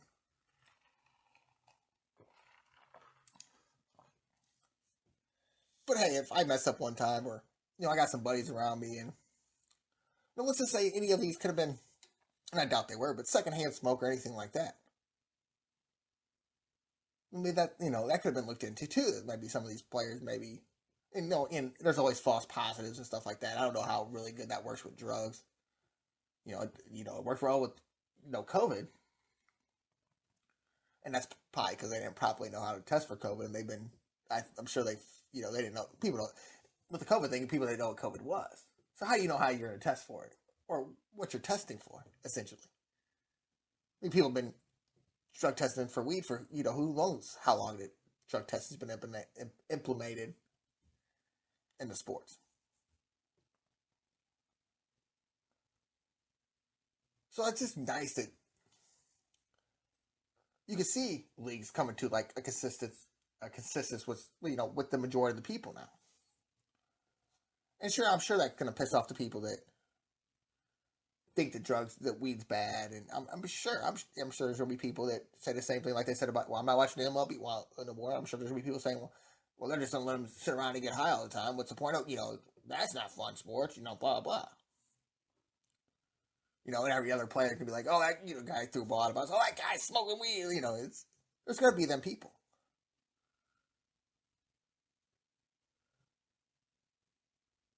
But I think the more you move forward together as people, the more you're going to bring the people that don't want to move forward around. To where people start thinking, well, when you become the majority, the minority, in most situations, start to think that, maybe we're wrong. Now, this is probably, and that's probably in the way I grew up. Now, in this generation where everybody's going to have opinion, then it's probably not. You're going to have your 50-50s. So I don't know if they thought it was going to lose in fans or anything like that. I don't know if they even thought this out. Like if they were just said, like, let's get, who cares? What are we losing in this situation? We still get, 99.9% of the top athletes here. No matter what, let's make sure that we have that chance to keep it going. Let's not make sure that someone steps on our toes. Like the big baller brand did, and like the NBA has, what they got going on in the G League. So let's just make sure that we're not stopping our money flow. Because everything generates money. And sooner or later, when you're going to hear about this, it's going to be all the way gone. And you're probably going to see, I don't know how it would work, but I'm sure you're going to see with some of the guys that are older in college, the 21-year-olds, they might be able to get some of the NILs with weed things and stuff like that. I'm sure sooner or later that some of these people with the higher ups are going to start, believing in this CBD and all that, which I'm not the totalist most believer in, that it heals people and, it heals injuries and all that. And I'm sure that somebody will come around and, make it a point, and then, people will be, have it, but they're like, hey, if you guys think so, and you think it'll work, then I'll think it'll work. And I'm sure that people will start getting NIL deals for that, just to create revenue streams.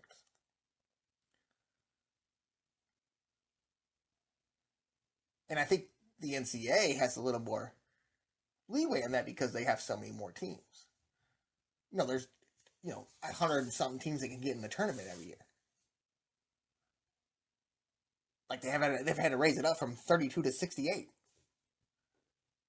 and it's crazy that there's probably not, if you have the worst memory, and a lot of people that listen to this show, but probably remember the 32 teams, but. I mean, it's been 64 to 68 for a long time. Like, it's hard to remember that year that it was the last time it was. I can't name the year off the top of my head, but I remember when it was just 32 teams. Years that Missouri used to get into it.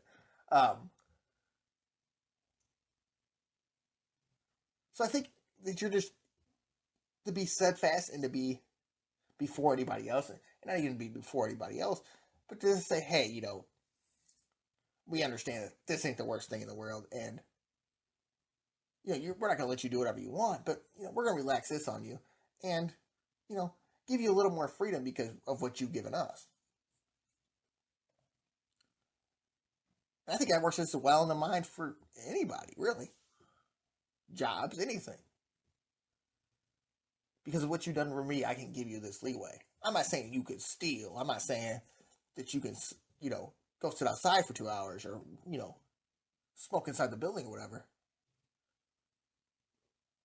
But hey, if you need to, if you're venting or something, I'll give you a little more leeway on that. Hey, if you think you need to walk out of the kitchen and take a break for a minute, and I'm comparing this to my job, of course. You have the opportunity. We know what you can do. Like, take that little break or whatever.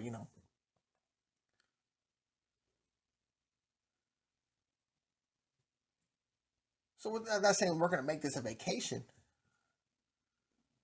but we're going to make it easier for you to be who you are, so you can promote yourself, so we can promote you and make the money off of you, and you can get your stuff too.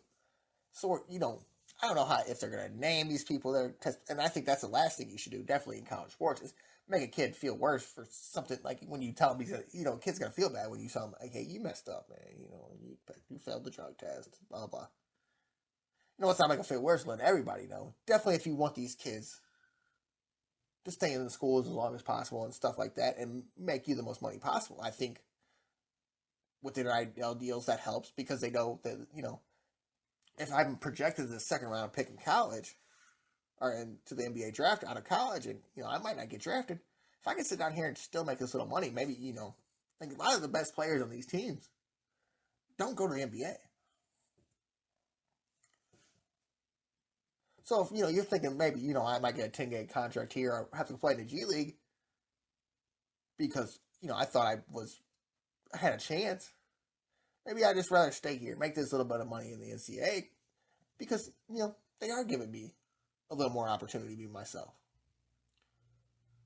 They are giving me an opportunity to earn a living, even though I have to work for it. And maybe playing in the G League wouldn't earn you that same type of living that you're getting in college. And you never know what you're going to do the next year. I mean, college is just giving you another opportunity to make yourself better. And a little bit more and more here, be yourself and sell yourself. And make profit from it. So anybody complains about that, it's just one of these people that I hate, anything that I don't do people. I hate you because you don't do this. I hate you because you don't vote for Trump. Stuff like that. Them are the people that are going to be mad about it. And it's always the people that have the most skeletons in their closet, too. That's the whole key issue. Is that the people are going to be mad about it are the people that end up, you find it out, or the crazy ones. Are the ones that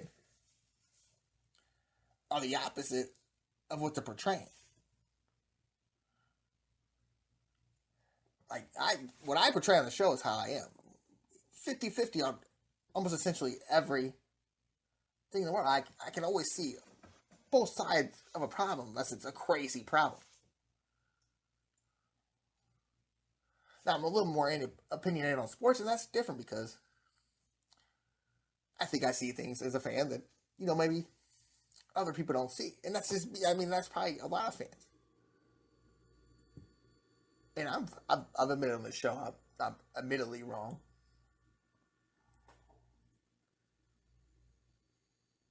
A lot of the times.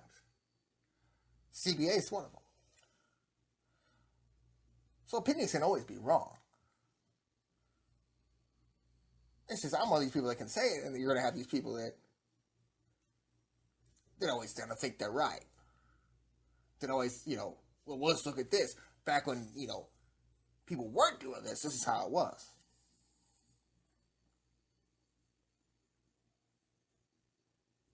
And if you notice the people that were 50-50 were the ones, well, at the times when we almost were the better country. When I kind of felt at certain times that Bill Clinton, on down to basically got to Trump, and we lived it pretty good with Trump, were more on the 50-50 side than they were right or left.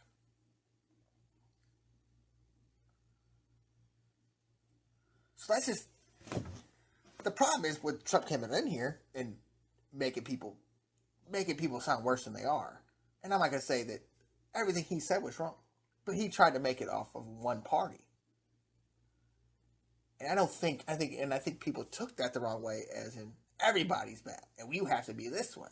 And maybe that's how you wanted him to be. Maybe that's how you wanted to be, so he could get his whole 8 years or whatever, and be like the good guy. And look, I changed all this, and watch what happens when someone else gets in. How good it's going to be at the beginning, and then watch towards the end.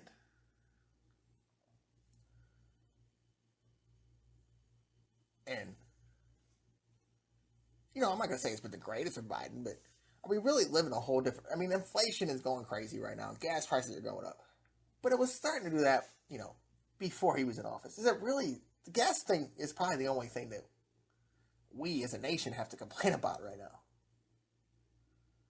And I guess I'll move this a little bit into that Russian-Ukraine thing, which was the wrong time to talk about it when I did.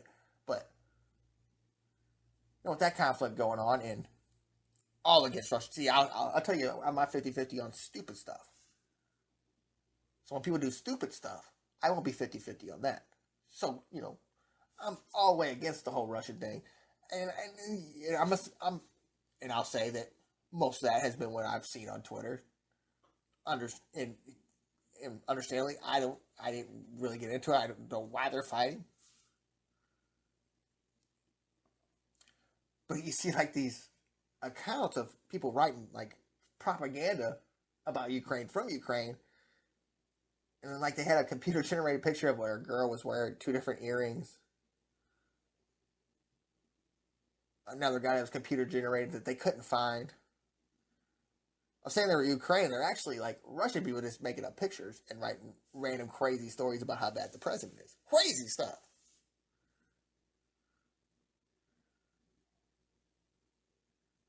And I think Kenny Wallace, and I can't remember exactly what he said, but he said, people in Ukraine are dying right now in war. And we got grown men complaining over, and he's from NASCAR. You know, I don't know the whole NASCAR thing, but people complaining over flat tires in NASCAR and money in the MLB. It shows you he gets the MLB thing, because he didn't say, like, you know, playing baseball in the MLB or the fans in the MLB. He said making money in the MLB.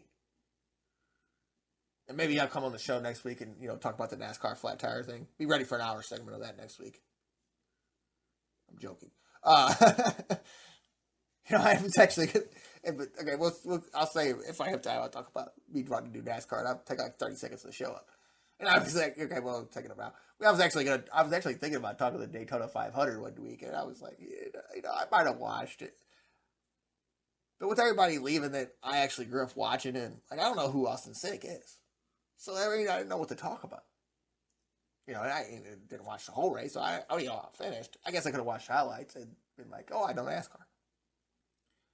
But anyways, he said, you know, we got people, you know, complaining over baseball and NASCAR. We got like real people in war dying, and I'm scared of Russia coming over here. And maybe if they cut off all this money until they don't have the money for the weapons, they don't have money to defend themselves, which would be great. I mean, I'm sure they got it stocked somewhere, and I'm sure if they really wanted, if they, you know, they could take over another country. They could take over Ukraine, you know, with the resources they have, and take over Ukraine's resources and just to keep going from there. It's just disappointing that, like, I don't know. I don't feel like you know, you hear things from Korea and China and all that, but I don't know if the U.S. could ever get into a conflict like that. I think number one, we would just give out money for a place that's in, you know, closing up on $20 million, 20 billion or trillion or something, 20 trillion, I think, dollars in debt. I think we would just find a way out of it with money. I think that's the new American way. And then that would be burdened on the people, of course, with taxes would go up somewhere, something like that.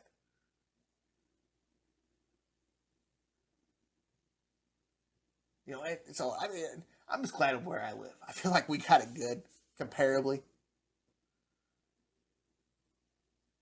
You know, maybe they live better in the UK or, you know, universal health care up in Canada. And maybe it's because I grew up here and this is all I know. I've never been out of the country. But I feel like comparably and seeing what you see now, that we got it pretty good. I don't know if Canada or Mexico's up here pointing missiles at us. And maybe Korea is, but I kind of feel safe about how far Korea is comparably to me than Russia is to the Ukraine. And I know somewhere in here this is all politics and, you know, blah, blah, blah. You know, stuff I don't know about.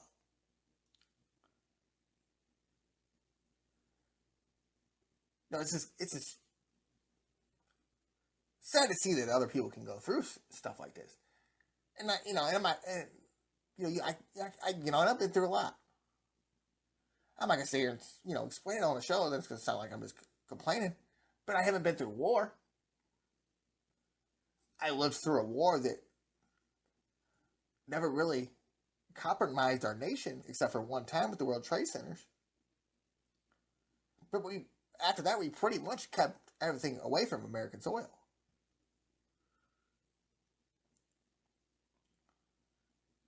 Because I'm sure that there's troops somewhere sitting around Ukraine, aiming at Russia and all that. And I didn't feel like Afghanistan really had that.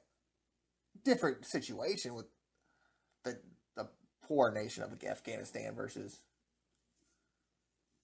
Russia or Korea or even Ukraine. And I don't know how we keep ourselves out of these situations. And I'm going to guess being part of the UN has something to do with that. To where we have pretty much a compromise with all the people in there. So I think that with that, we kind of know, like, if we're in that situation, that we're prepared for it. That we know when this situation is going to happen. And Ukraine was probably prepared for this, but I don't know if, you don't know, you never know when something's going to happen. Definitely something like this. You never know when somebody's going to come, try to take out your whole country. Definitely somebody that close. I'd be more worried if, we were beefing with, Canada or Mexico right now. Because they're that close to where, I feel like a missile could really affect my way of living. And I'm sure, that tells you how much I know about missiles, because I'm sure that the ones pointed at us from North Korea could affect my way of living. I'm just not that worried about it. Because I feel like as a night, we have people protecting us, even though it doesn't seem like the way they act and the way they do things. And it's and this is all compared. The war is not comparable, but what I'm talking about right now is comparable. But I'm sure that they do things to protect us, and they just don't act, and we just don't see it because of the way they act, how they treat each other, and how, they can't get along for what would make us better. But I'm sure that the one thing they are, 100% on is protecting the nation as a whole. And in just as sports as politics is the same thing. I'm sure that somewhere in here the CBA is to protect fans from, teams that could be competitive and try to get us more into the game. They just don't seem like it right now. Because they're fighting over stupid stuff. And that's how I feel about politicians sometimes, and why it's all of a sudden turned to pick sides, because you have to be against these people if you're part of us. You just don't have to be. You really don't. I think as Democrats and Republicans, we can all be against Putin. I think that, and it shouldn't always be war that opens us up to this. Happened with the 2001 9/11 attacks. So it kind of sucks. It always seems like it's war that wants, to bring us together as a nation. In a way, that sucks, but at least it finds a way for us to band together and finally figure out,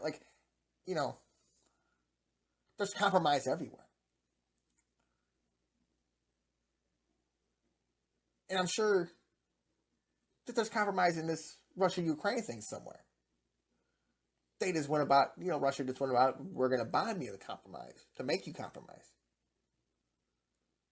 Essentially, almost what the owners did with the opposed deadline in the MLB. And still bad analogies. It was a sports thing. It just makes, it makes you, it's only comparable if you think about it the certain way I am. And I'm sure after all this, and after, once the war's over, and somehow Russia has to pay for it, I'm sure in the long run that it'll all be okay between Russia and Ukraine. Just like it is for the North and the South now, in America.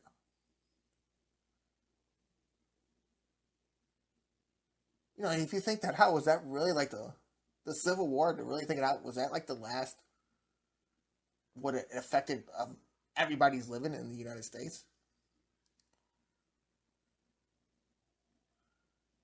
I think the Cold War was in there, but that was part of the Depression.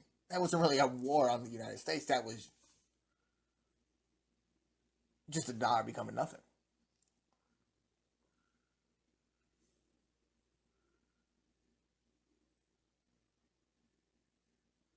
So it's just disappointing to see that to me that people have to go through this kind of life. Never would I wish war on anyone. Never would I wish the thought of war on anyone. I mean, they were keeping people, I think it was 20 to 60 or 18 to 60, maybe 16 to 60 to stay back and fight. I'm going to tell you, at 60 years old, I'm not going to be able to fight in a war. I'm 30. I'll be 35 sometime this year. And not only I'm not mentally stable, but I'm definitely not physically stable to fight in the war. And I'm just glad that's something that as of right now, I'm just glad that I live where I live, and it's something I don't have to worry about. Go America.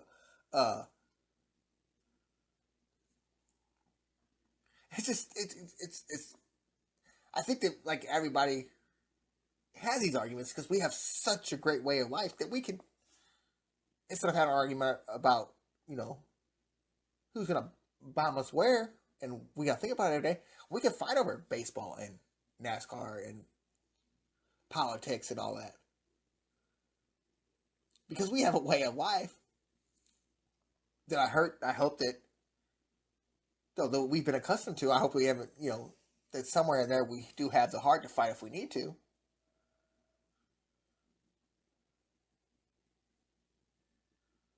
But I think people take stuff so far, so serious, and we should just sit back and see what's happening and say, what if that was me? And everything, that a lot of your problems will probably go, and a lot of your arguments, would probably go by the wayside. Now, I understand family and money is a whole different thing with people, but I'm talking about politics. I'm talking about wanting to fight with people over sports, anything. I think if you sit there and look at it, you'd be like, maybe I should lay off, maybe this person ate that, maybe I should lay off this person because, I could always be that guy over there or this guy over here. Like, I never understand the racism thing. Well, people are coming here because we're a good country. They're coming from nothing to come here because they know that this is a country where they can provide for themselves. Like, we have a good way of living. People come here because we have a good way of living. Everybody that threatens to leave never leaves. There's not 2 billion people. There's not 2 million, 2 billion, whatever it is, people moving up to Canada from the United States. I promise you that. I promise you. But there's sure a lot of people coming into the United States. And, we can play around, they took our jobs and all that. But there's plenty of jobs to go around. And I'm sure there are people out there that have gotten their jobs taken away with, the lower wages that some people will take. And, when you become accustomed to a certain amount of money and, they say, hey, you might have to take a pay cut here or this and that. And then you're like, I'm not doing that. They lay you off and you find out that the guy making less than you. I'm sure that hurts a lot of people. But I'm sure that there's people out there that understand the situation. And even though with inflation and stuff, I still gotta go out here and make a living for myself so I can take, this little pay cut and I'll work myself up. I mean, that's just how I've always been, anyways. I've always been a person that would be like, I'm not going to say take what I can get, but I'll take less than what I think I'm worth to prove a point. And if I think that I proved this point, and I don't get the benefits from it, then I think sadly at that time it'd be a good situation if me and that company mutually parted ways. And it might not be so mutual to them, but in my mind it would be because, hey, I told you that I would take this because I know what I can do and I know what I can prove to you, and you haven't given me the respect or the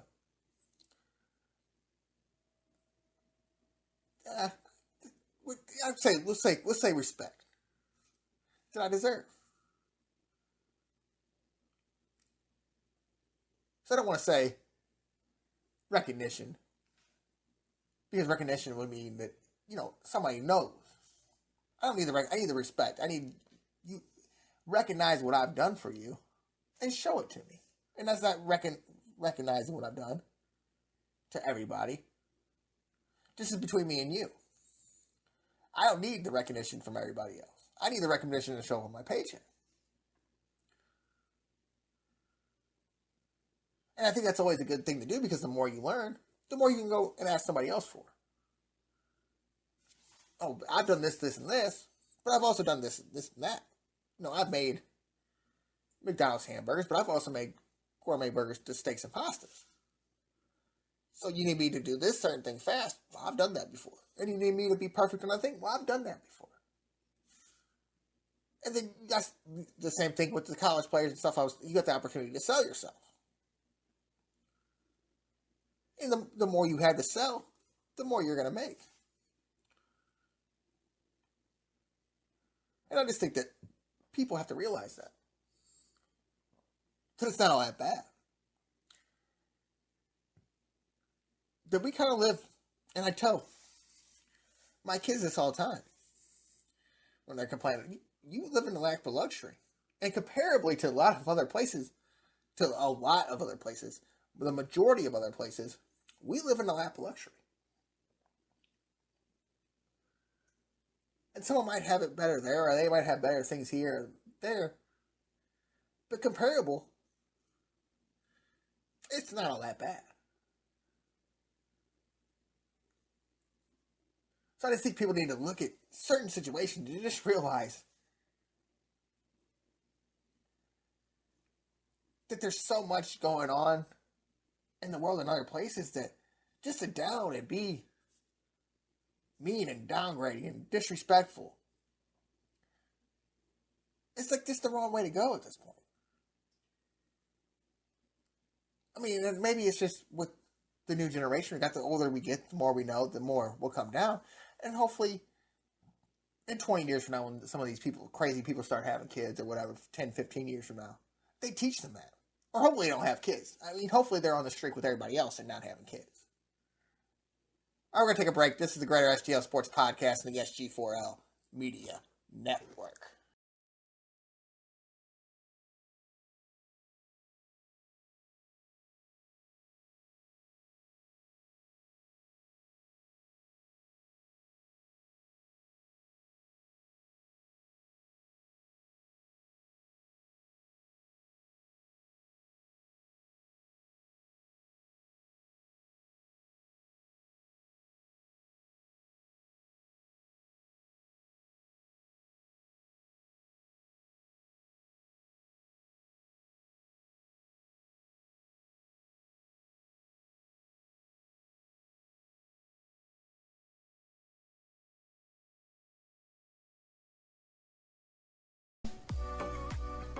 Hello and welcome back to the GreaterStl Sports Podcast and the SG4L Media Network. Robert Bowlesby here with you.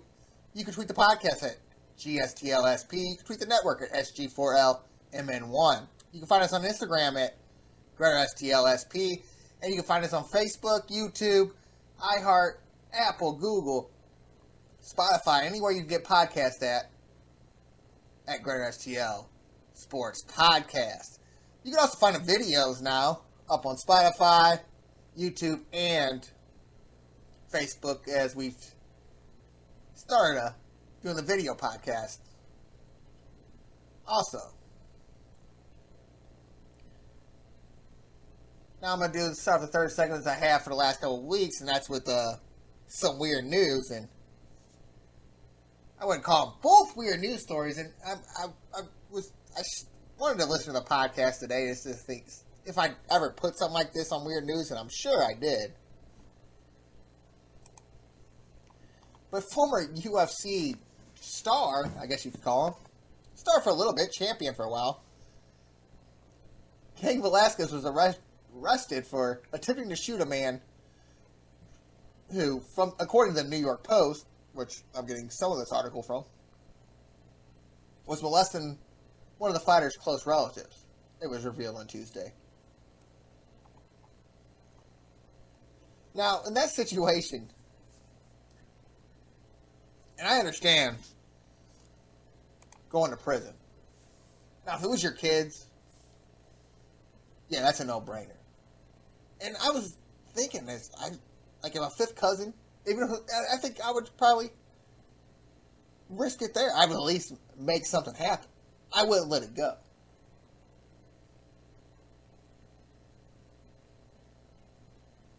And he wouldn't try this dude like what it looked like from the pictures I got was in the middle of the highway. Which means he wasn't playing.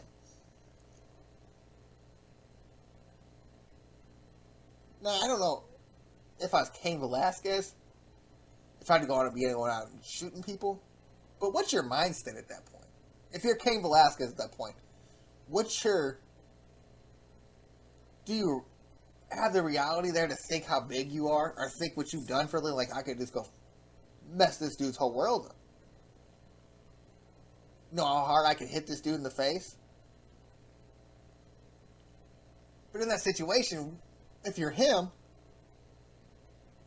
and you see a gun, and you're like, oh, this what this dude thinks he can do? Alright, well, let's go.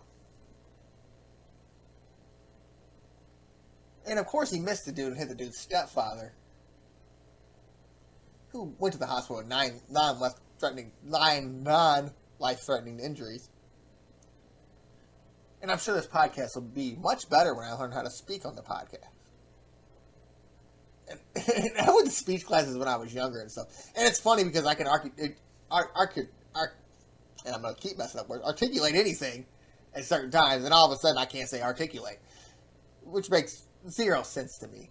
And it's just my mind moving faster, or my mouth moving faster than my mind, me trying to think of stuff to say, make sure I fill every second of the show. Like, I've never sat here and like thought about something for 2 seconds, which most of my life I probably haven't thought about something for 2 seconds. But anyways,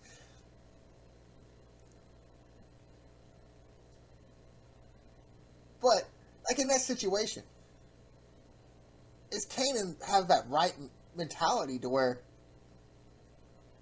he even thinks of who he is or who he has been?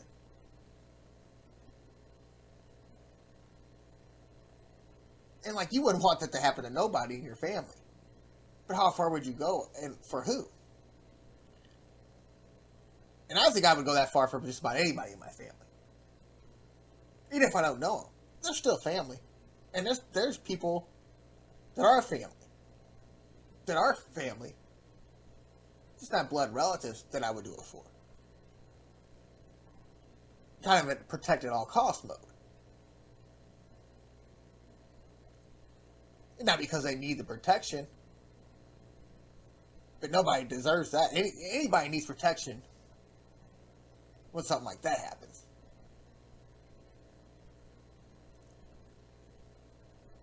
So, I don't know how the laws are with that in that situation, and he hasn't been charged with anything yet.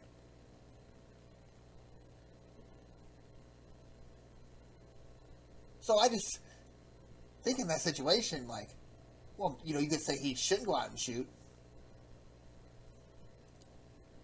But are you saying that he was in the right mindset to know what he was doing at that time? And I know that if he murdered this person or whatever, that changes the whole situation right there.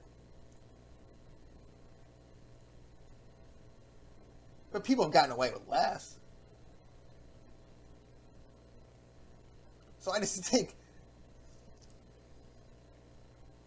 that it's mind blowing to think that anybody could ever think about doing that to a child, because the child was under the age of 14 from what I read. And then having the mental state to have to deal with that when it happens in your family.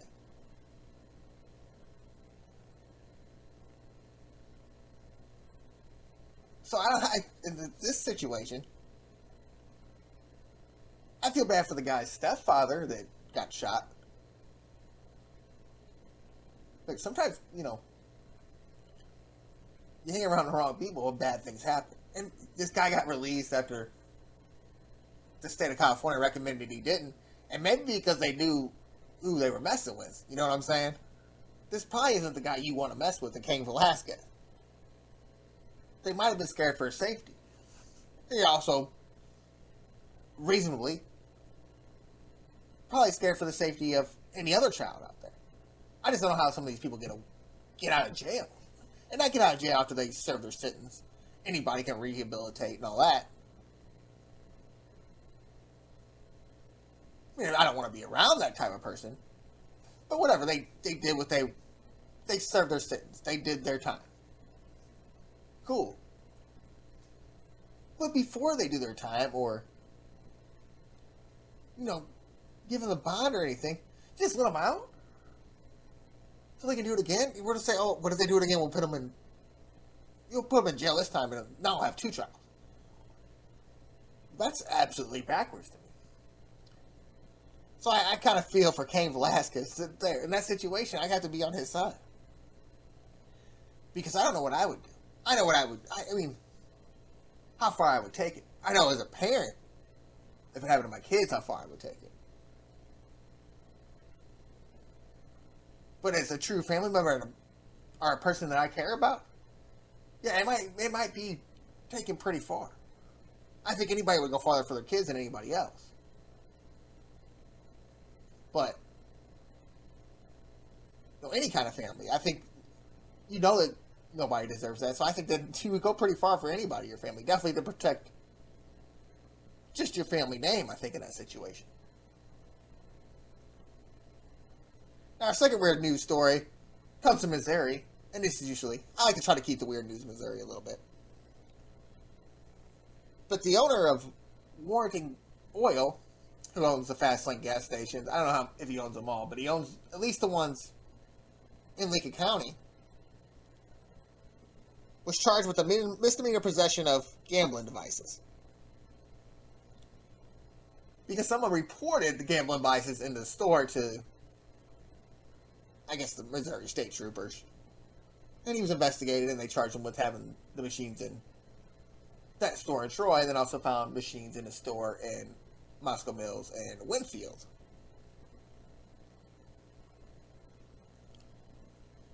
Now let's just take everybody's fun away. So, and people are going to hate me for this. Definitely some of the people in my family when I say this. But if I'm playing the game Slot Mania on my phone, this is an app. And this is safe for any app. Let's say it for a poker. Let's just say it for any app. That constitutes what they would do at a gambling place. Wouldn't my phone be an illegal gambling device if I'm spending money? Now, if I'm playing Slots Mania and I'm not spending that extra money to get these coins, but then be you. And I'm not trying to ruin it for everyone here, but let's think this out. Computer anything. If I'm doing something online that constitutes me giving them money, it's just the same thing as doing it when they shut down the poker sites. I'm just doing it with a slot thing. And what these machines are that are in these gas stations and restaurants and stuff are just basically slot machines. You put money in, you have very little chance to win. And when you do, it's just like being at a casino. Someone reported this. And I've seen little news stories on it here and there. And, I read little things in the paper here and there.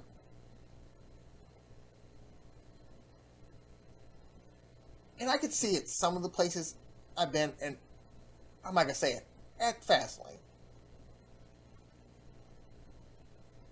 And I'm like, but some of the places I could see, like, maybe reporting machines because of where they are in position to where the customer has to go and the people that come in. But the ones in fast lanes that I see are off to the side. Essentially, you don't have to go nowhere near the people, unless you're staying in line maybe for chicken or something.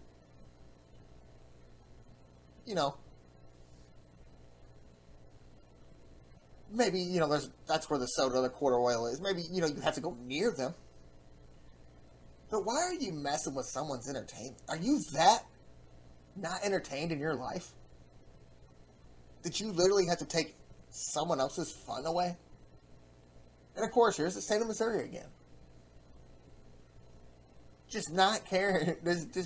any way we can make money. Someone somewhere in there, someone's got to pay. Someone who owns that machine and is reporting this money has to pay taxes on it. So revenue stream. I can understand if it's not regulated, but they're already in the gas station, so you didn't stop that. So you really kind of don't have a rule against it because you didn't stop it, and they're everywhere now. Everywhere. I've messed around on them at restaurants and stuff like that. Because they're everywhere. I don't think I've ever sat at the gas station and done it. That seems a little off to me. But it's understandable. If it's there, why not? And let's say I have to go up to the gas station and pick up a pack of cigarettes or something.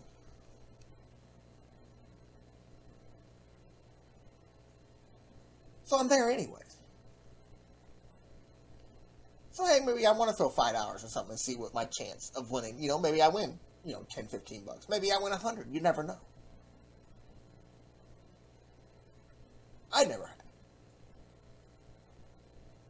But you fell so far behind on the weed generating revenue. You fell so far behind, you've just now caught up a little bit on the weed. Still not all the way legal. It's still so hard to get through all the hoops and hollers if you want to be the dispensary, but you're starting to see more pop up. And if you want the medical card, they don't have to give you the medical card. You can pay all the money you want and have the doctor saying whatever you want. They still don't have to give it to you. Don't see why not. Look, NCAA telling you right there that it's starting to just not be a problem. But let's lose revenue on it. The gambling thing.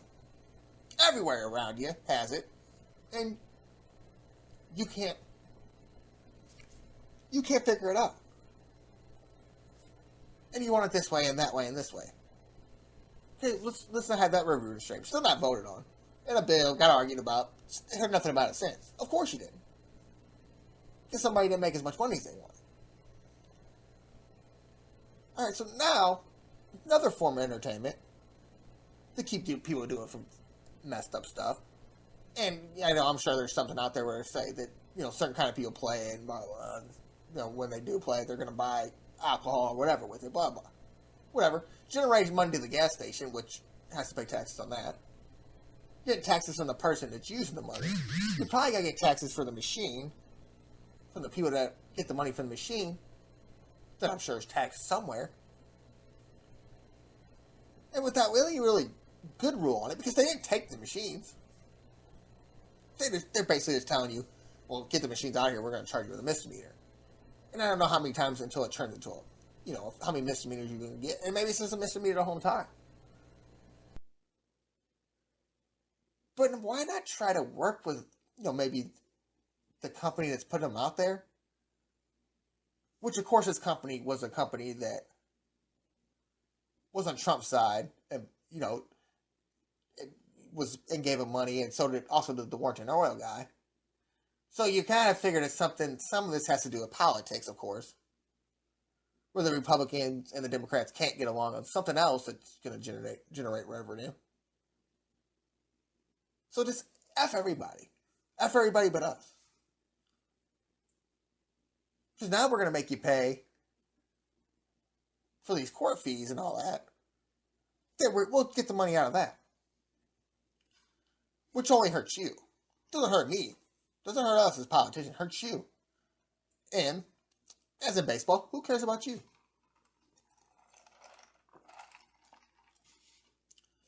You figured, though, but just like in baseball, that they would want to get the millions. And instead, they'll just take this little hundreds and hundreds and hundreds. It'll add up somewhere to a million. But that's the easy one. We're already getting that. We didn't have to fight over that. We get that anyways. So let's mess with this guy. He's just trying to make a little extra something for his gas station. Just, trying to make someone for more of a place that they want to come to this gas station. It doesn't seem to be hurting your business. It seems to maybe drive your business a little bit.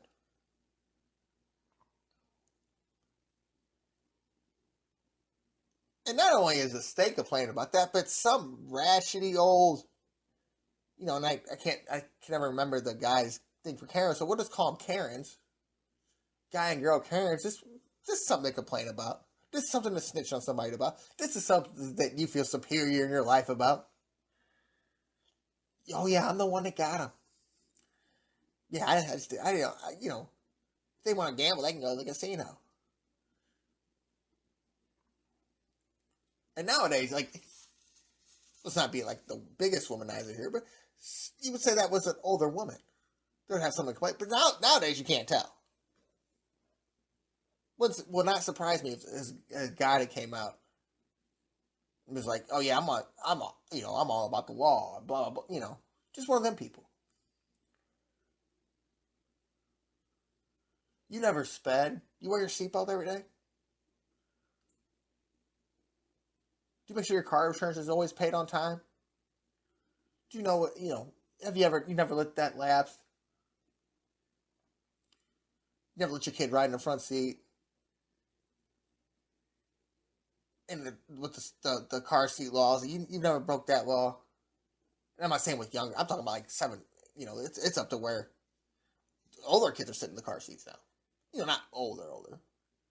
But still, I don't remember sitting in the car seat as long as some of these kids do, but just stuff like that. Did you go tell the cops every time you did that? That you went 65 into 60? That's breaking the law. You must have a rough life.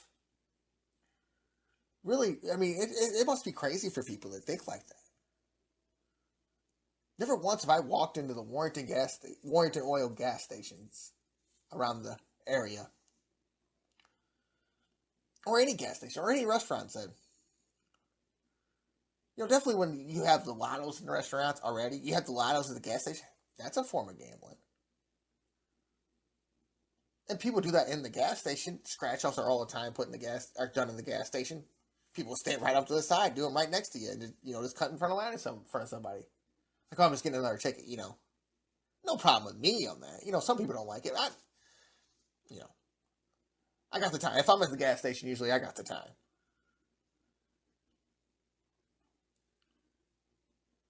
And pretty much my life is, it's not the easiest thing in the world, but I pretty much have the time all the time.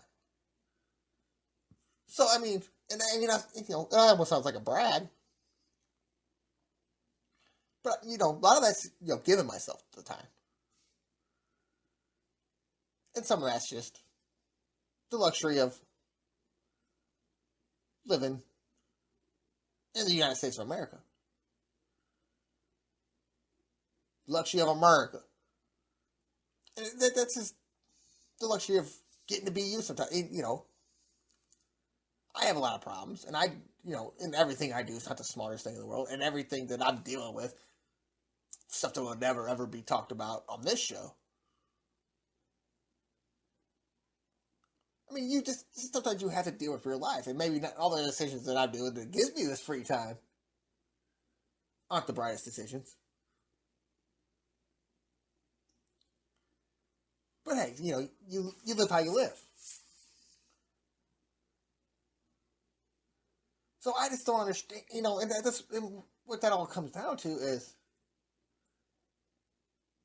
you gamble with the lottery tickets in the gas station, with the Powerball, all that, Keno at the bars.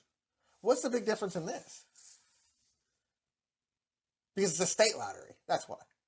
That's exactly why. Because the state runs it. The state lottery. It's not Jimbo's lottery. It's not whatever company this was, Tirade or whatever this company was, Titan, something like that. That's not state ran. So let's just take the extra avenue of fun away from people. Let's just make it worse. Let's really make people want to leave. Let's do that. That's how we're going to make the city better, is make people want to leave.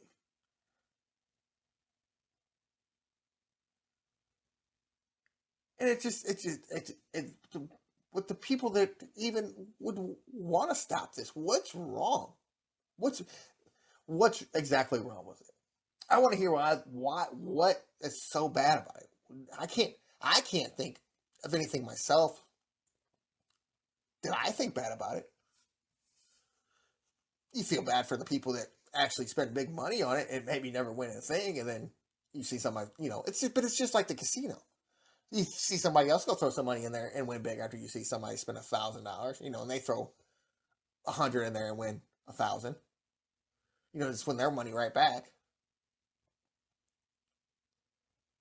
But that's regulated probably on the machine, or the machine this has to be played in a certain amount of time, so it resets itself.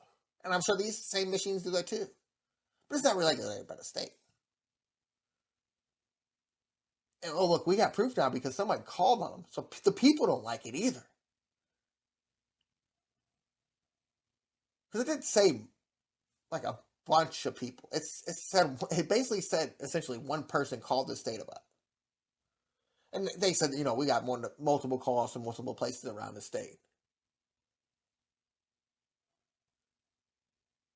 But was it the cop? Did the cops go in there and do it? Because I've seen plenty of cops in the gas station before. And, you don't see these things at the bigger gas stations, the Quick Trips of the world. Never seen one at a Mobile. So you don't see them in the more notable gas station. But it's not like Fastlane, some rinky-dink gas station. It's essentially just a 66 subsidiary. Big word time. Essentially, it'd be different if it was some rinky-dink gas station. I could understand it just a hole-in-the-wall gas station. But what's wrong with it there? Because you're still giving them the same opportunity that you're giving the Fastlane or the Quick Trip or anything with the Lotto and stuff. So I just don't see what the big deal is. It essentially makes no sense to me why this even becomes a problem. And it's just, and essentially, and I don't read about a bunch of states.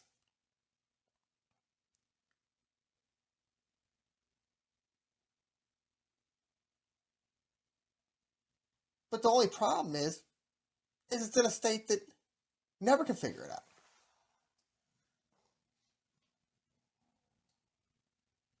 About anything that generates revenue and can help the people. Or give us at least an opportunity to help the people.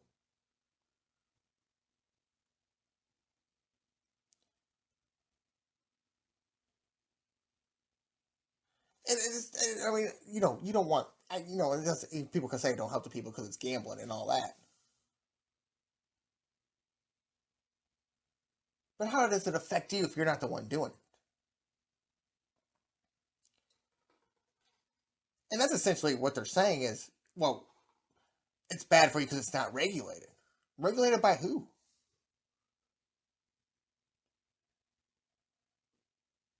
Your little gaming commission? So there's something else they got to pay for. Why they pay taxes on it and all that? There's just something else, and that's essentially what they want. They just want your money, and they'll find a way to get it, no matter what they do. And this is just so they'll send you to court and make you pay these fines, or and then 10 years down the road, something that you've been paying fines for, or they took away from you. Now you're gonna have to pay all this money just to get it back. So not only are you hurting the consumer, you're hurting the small businessman.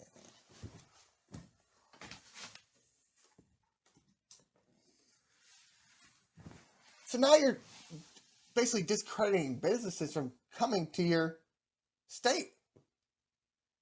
How does that make sense? To build a state now, what is this? Now this guy from Warrenton's probably going to go to Illinois. Well, that owns Warrenton, or he's from Chesterfield.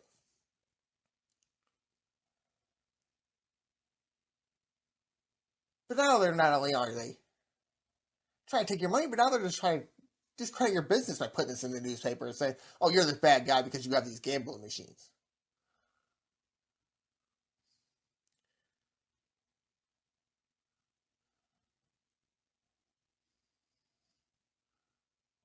So to me, that's just in general, that's just messed up into all the way.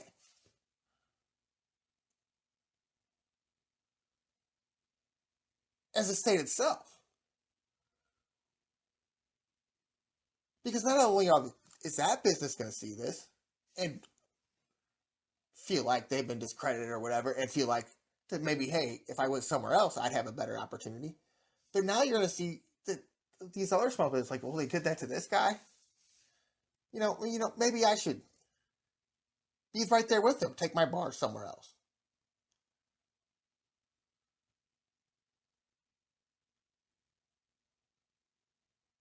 And it's so effing crazy that every week on this show, it's just something new about this state.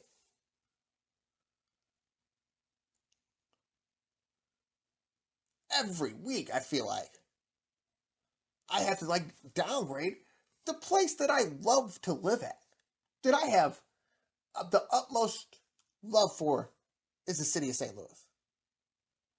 The whole St. Louis, the whole Metro St. Louis, St. Charles, the east side of the state.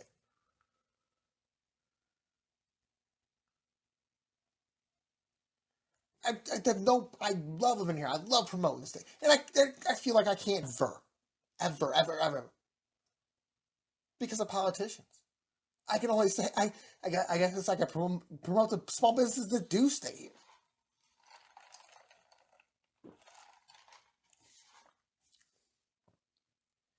And hats off to all of them for trying to make an effort to provide something for the people. But at this point, why should they?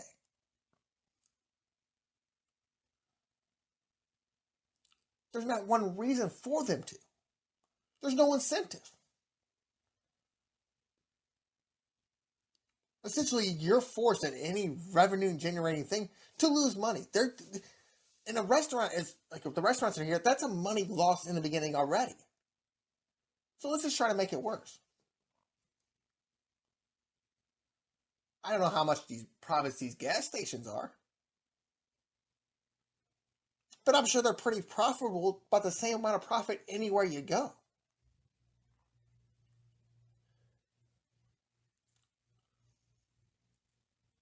And this is what deters small businesses, and this is what deters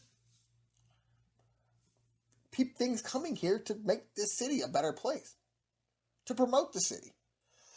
I mean, anything that you do.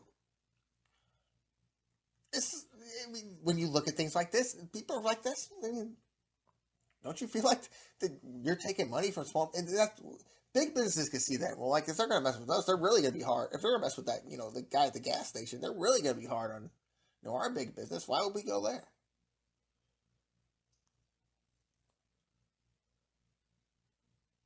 So you just lose things that grow your city based on your politics.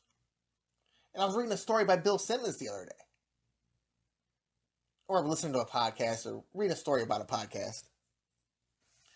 And he was talking about the NBA expanding to Las Vegas and Seattle. The two cities that most recently got NHL teams. Of course, the fact to bring this up was that he said NBA, of course. And right after, so here's more cities going better this up than us. Now, if you look at the baseball stats for Seattle, I mean, we look like the best thing in the world. In 2019, we were second in the MLB, averaging 42,000 a year. 2021, we were second in the National League at 42,000 a year. In 2001, we were 8th out of 15 teams. Or 2021, we were 8 out of 15 teams. Or 4th out of 15 teams with 26,000 a year. Now, Seattle, on the other hand, was 8th. And I wrote this somewhere. Okay, excuse me. In 2019, was 12th, averaging 22,000 of fans. And 2021, they were 12th and averaged 17,000 fans. So it looks great on baseball numbers. Hockey numbers don't look as bad. 17.5 for the Blues, 9th in the league. 12th in the league, Seattle was 17.1. And I actually told you the wrong stats on the baseball. They were actually 15,000 fans, not 17. So 15 on the baseball. So baseball and hockey, look, we got them beat. Now, Seattle actually has us beat in the media markets. They're 15. They're 12th in the media, 15 in the metro. Las Vegas is the one that's the killer here. With us being 21st in the metro, and I've seen as low as 23rd on the media. Well, Las Vegas on the metro is 29th and 40th. And they're about to gain another MLB team. MLS team talking about moving there and getting a stadium. So a city that's obviously smaller than us we have almost doubled. We almost doubled if you go to the media market. 21 to 40, 23 to 40 is the lowest I've seen. Not a city where you think a bunch of people live, and look how big it's growing and providing sports teams. I wonder why. I bet that they got businesses in there. And it's different with the casinos. There's a lot more money flowing around, definitely with the gambling and stuff like that. I know the gambling really, really helps this. Helps it a lot. And I know I kind of messed up all them stats, but just go with 23 and 40 and think who should be winning it. You would go to 23, right? You would think that maybe, with us having an NBA team before and losing off to the NFL, now we have some money. And we're not even in a discussion anymore. A discussion we used to be in. It's Seattle and Las Vegas.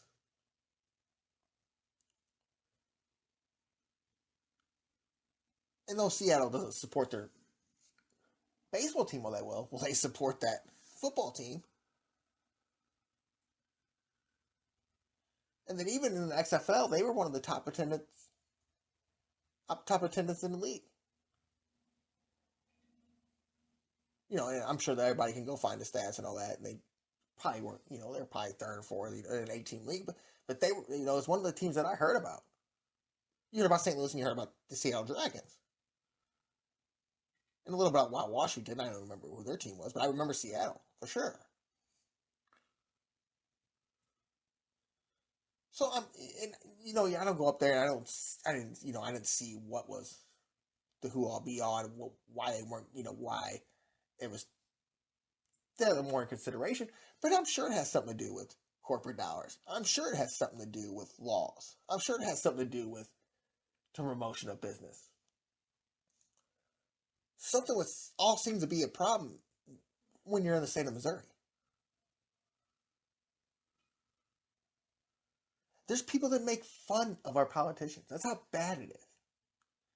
And I'm sure that's everywhere. But I shouldn't know your name if I live in another state. I don't know many politicians. I know the big ones. I know Gavin Newsom. I know who that guy is. Rand Paul and all that. I know who some of them people are.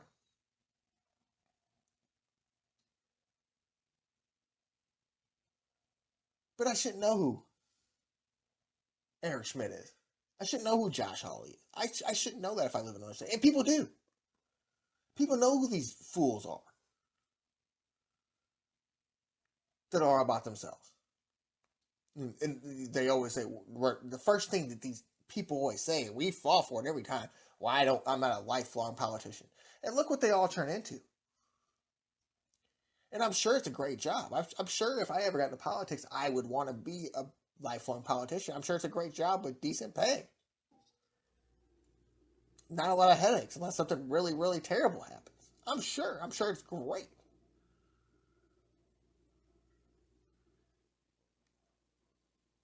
But I don't know if I could do what they do and just be all about me. I'm just not sure.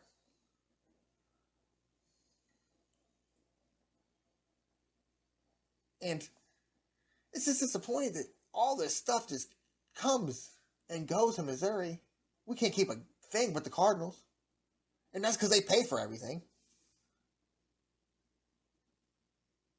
But it wasn't that long ago, 20 years ago. I guess closing on 30 years ago. That we were looked at for NFL and NBA teams. We couldn't even get the MLS thing there right. They've been wanting to come here forever. And never could we get that right. I mean, tell me where that makes sense at. Someone wants you. They just say, hey, we need the help. We don't have this kind of money. We help me help you. Hell no. State of Missouri says hell no. Only if it benefits us. Or, we're not paying for it. We'll find, somebody wants it, they'll pay for it. And look what we had to do to get it. Had to be paid for by the Taylors and stuff. Lose out on that money. Stadium with the Cardinals. Lose out on that. After you lost out. And, stadium was before that, but the MLS thing was after you lost the football, after you lost that revenue.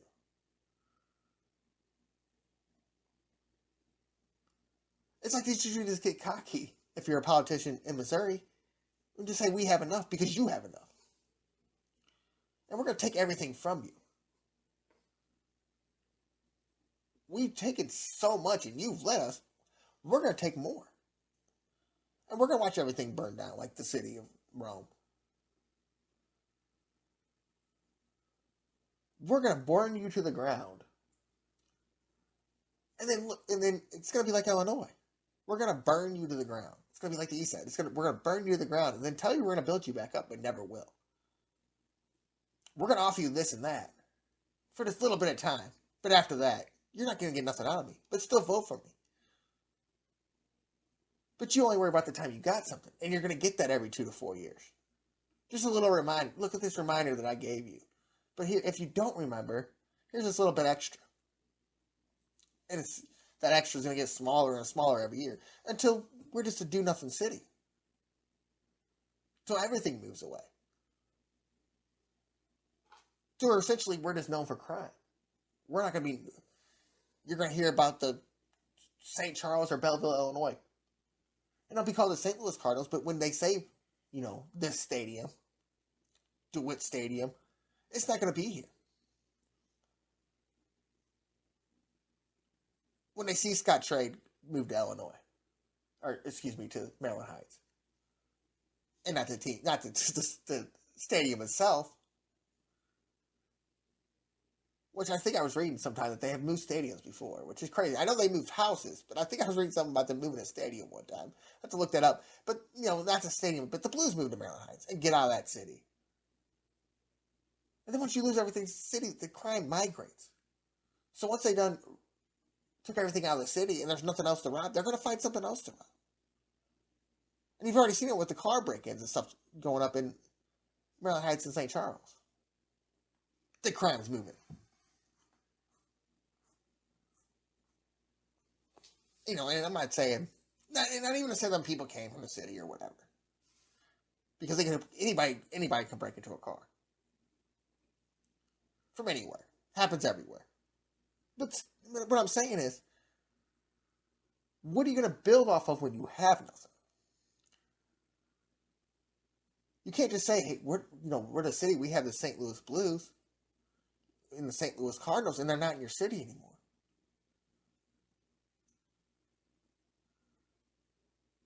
The bad problem is I talk about all these cities wanting to leave the county. It's not like they're staying in the city. It's not like they're staying in the county either. It's not like they're moving from the city to the county. They're leaving the whole state. They're gone.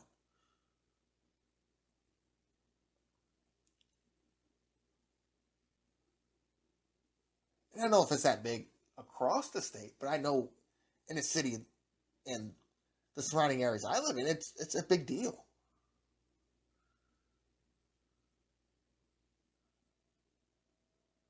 And when you get pissed off by Kansas City, you don't hear about them getting talked too much in the NBA talk. You hear it every now and then. I mean, the MLS team that's in Kansas City is not even in Kansas City. The stadium's in Kansas. And I didn't quite know that last week when I was talking about the Campbell and thinking why they're not in there. But now I know why they're not in there, because they're in the state of Kansas. Probably because they got smart. Probably because the state of Missouri, we don't give money to billionaires and millionaires, blah, blah, to build stadiums. They probably said, okay, we'll see what Kansas will do. Not far away. Let's go see what they'll do. Now, I'm not saying we're going to lose. the Cardinals are blue.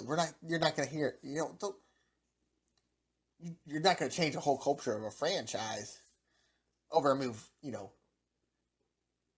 at the most 30 minutes away. And even if longer than that. No, even if it is a couple hours, they're still going to be the St. Louis Cardinals. Because they're going to be in the general area. But once you lose everything you have, what do you got? And you're not going to gain nothing back because it's not like people don't talk or people don't see or people can't read. They're going to see why these people left. Because I'm sure when one of these bars guys in the Post-Dispatch goes after him and says, hey, why'd you leave? Or when they go after, whoever's next to leave. Centene, threatened to leave plenty of times. Why are you leaving? Well, number one, the crime and all that. But the real, number two, and the most biggest problem is they sucked me dry. Took everything I had to run a business or to make money and turned it into their own revenue stream. And essentially, I'm running a losing business. Not because I don't have the customer base or I don't know what I'm doing. Because the state of Missouri, that's the state, the people that are supposed to protect me has taken everything from me. And I think it's a horrible thing. It makes you not want to own a business in Missouri. It makes you think, well, maybe I could do this somewhere else. And you see it with all the like with the Nashvilles and the Indianapolis in the world. Maybe I could go 4 hours away and get the same results, but and maybe even better results because they're growing cities. And not have to deal with the crap I deal with in a city that's killing itself. In a state that's killing itself. And because they're killing themselves, they're trying to kill me too. And I'm not here for it.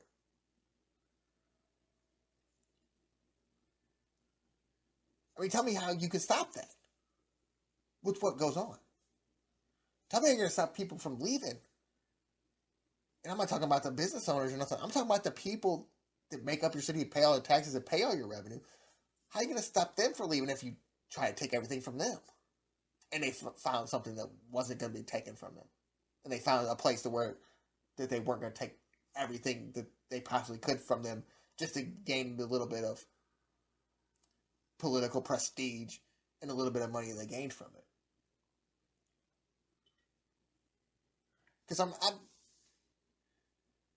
I'm sure that there's people that actually make decent money and they don't have to be millionaires that say, well, I'd make less money if I could go here and be happy than be dissatisfied with where I'm living and how it's affecting me living here. And not because of what I'm doing, but because someone else obviously thinks that they should have a better life. Or that they should run the show. And the only way to run the show is to take from the people. That's what usually dictators do, is that when they take over, is they take everything away. And act like that happened because of somebody else, the last regime. And then they become in power, they start giving back a little bit. Everybody loves them. And then they take everything away from you again. The problem is in the state of Missouri, you're never going to get that anything back. You're just going to get told you are. And they're going to give you small little things here and there to say you're going to get it back. Like these gambling machines will pop up somewhere. Sooner or later after a couple years. But they'll be making all the money off of it. I guarantee the winning probabilities will be way lower. I guarantee you it'll be some small change to where is a totally different thing, to where probably that they're watching every single thing that's going through it and making sure that that's regulated because it's theirs now. And they're not going to hire this company entirely to do it that's been putting all these things everywhere, and they're going to hire their own company. Somebody that's going to figure it, make a less than quality product, but they don't care. Because now they're making money off it. And you're going to spend your money off it because you just want some form of entertainment.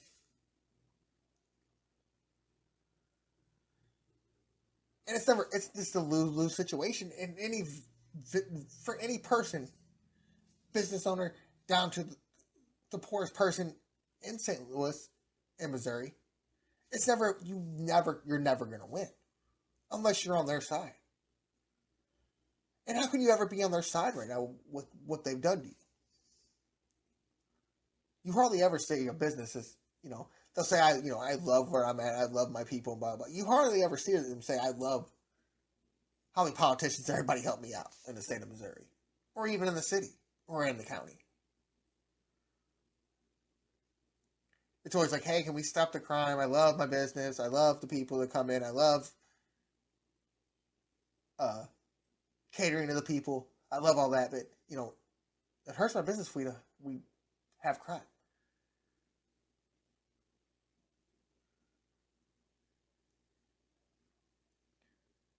And I'm sure that this is why that all the entertainment we have essentially has left, and I'm sure that a lot of them left whenever Ballpark Village went up, because I'm sure that the DeWitt's got some tax credit or something on that to build places for people to go, and the names on it, name recognition, of course. It's going to take away from that small subsidiary that was down on Washington Avenue. So I'm sure that, even though the stadium was a big thing with the DeWitts, I'm sure when they said, hey, we want to buy this property, we want to build this Ballpark Village, I'm sure if they were okay with the state then.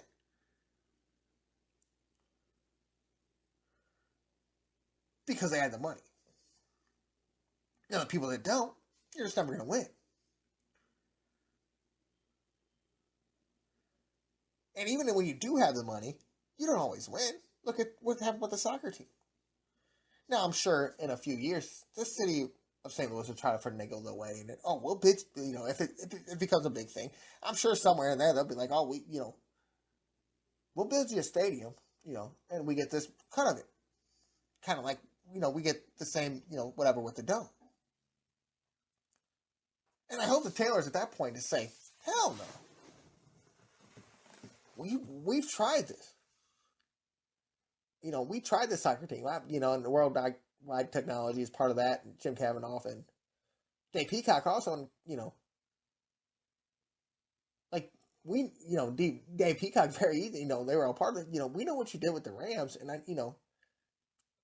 it wasn't the dumbest thing to do, but it wasn't the smartest thing to do. And then after I dealt with you with all this Rams crap, I came back with you with the soccer team, like, hey, and you said no. And then I got all these people involved. And we did this all on our own. Yeah, this ain't for you, bro. This ain't for you. We getting this. We're getting this money. You're not going to scam your way into this now because you figured out that it was something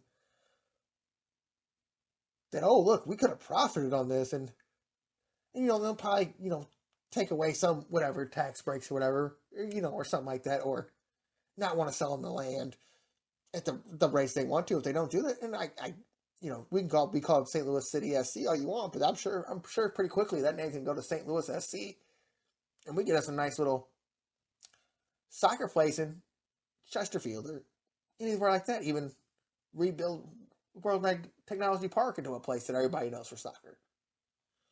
Or a Maryland Heights thing, or a St. Charles thing. Don't think that like St. Louis City SC is this big sticking point. Because I'm sure a lot of people, when they call it the theme, I'm sure you're going to hear a lot of St. Louis SC. It's almost guaranteed. So just don't think that this team's always going to be in the city, because once the politicians mess it up, they're right with everybody else. And they can still be called St. Louis City SC, and they say it's for every city. I mean, it's not that hard. Every city in St. Louis metro area. You can market it any way you want.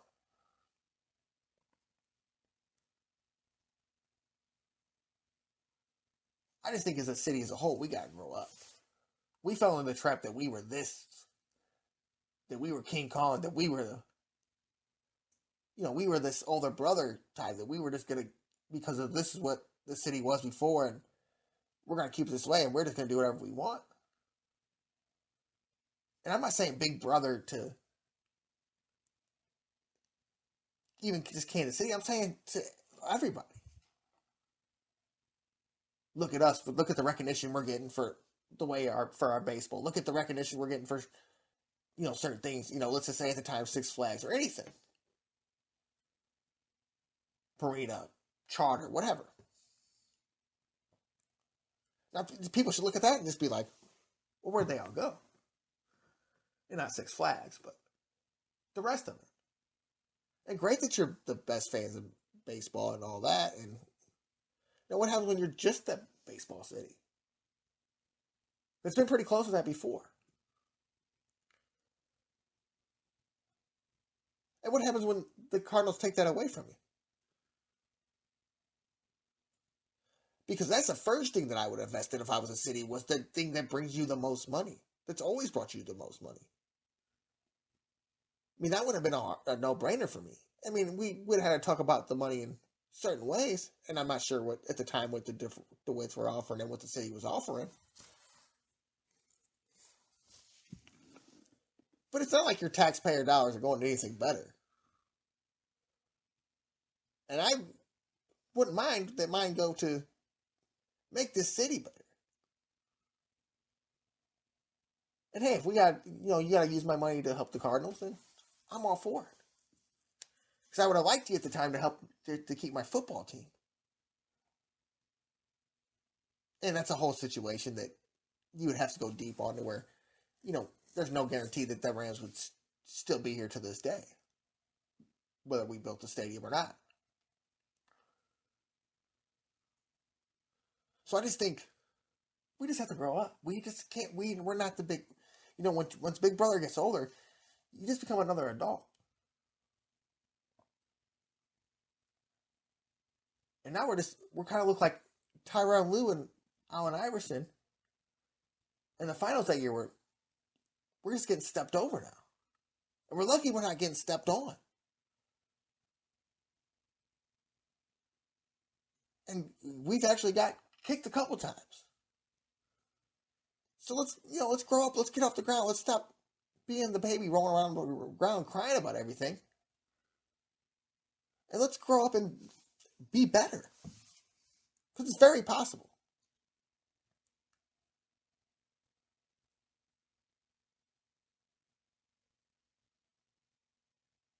It's very possible for this city to become something again. I'm not saying to become the best city in the world. But stop living in the past. The past is old. The recent past is hurtful. I don't want to live in the past. You might just want to skip that. Maybe you are skipping that in your head. But I can't skip that.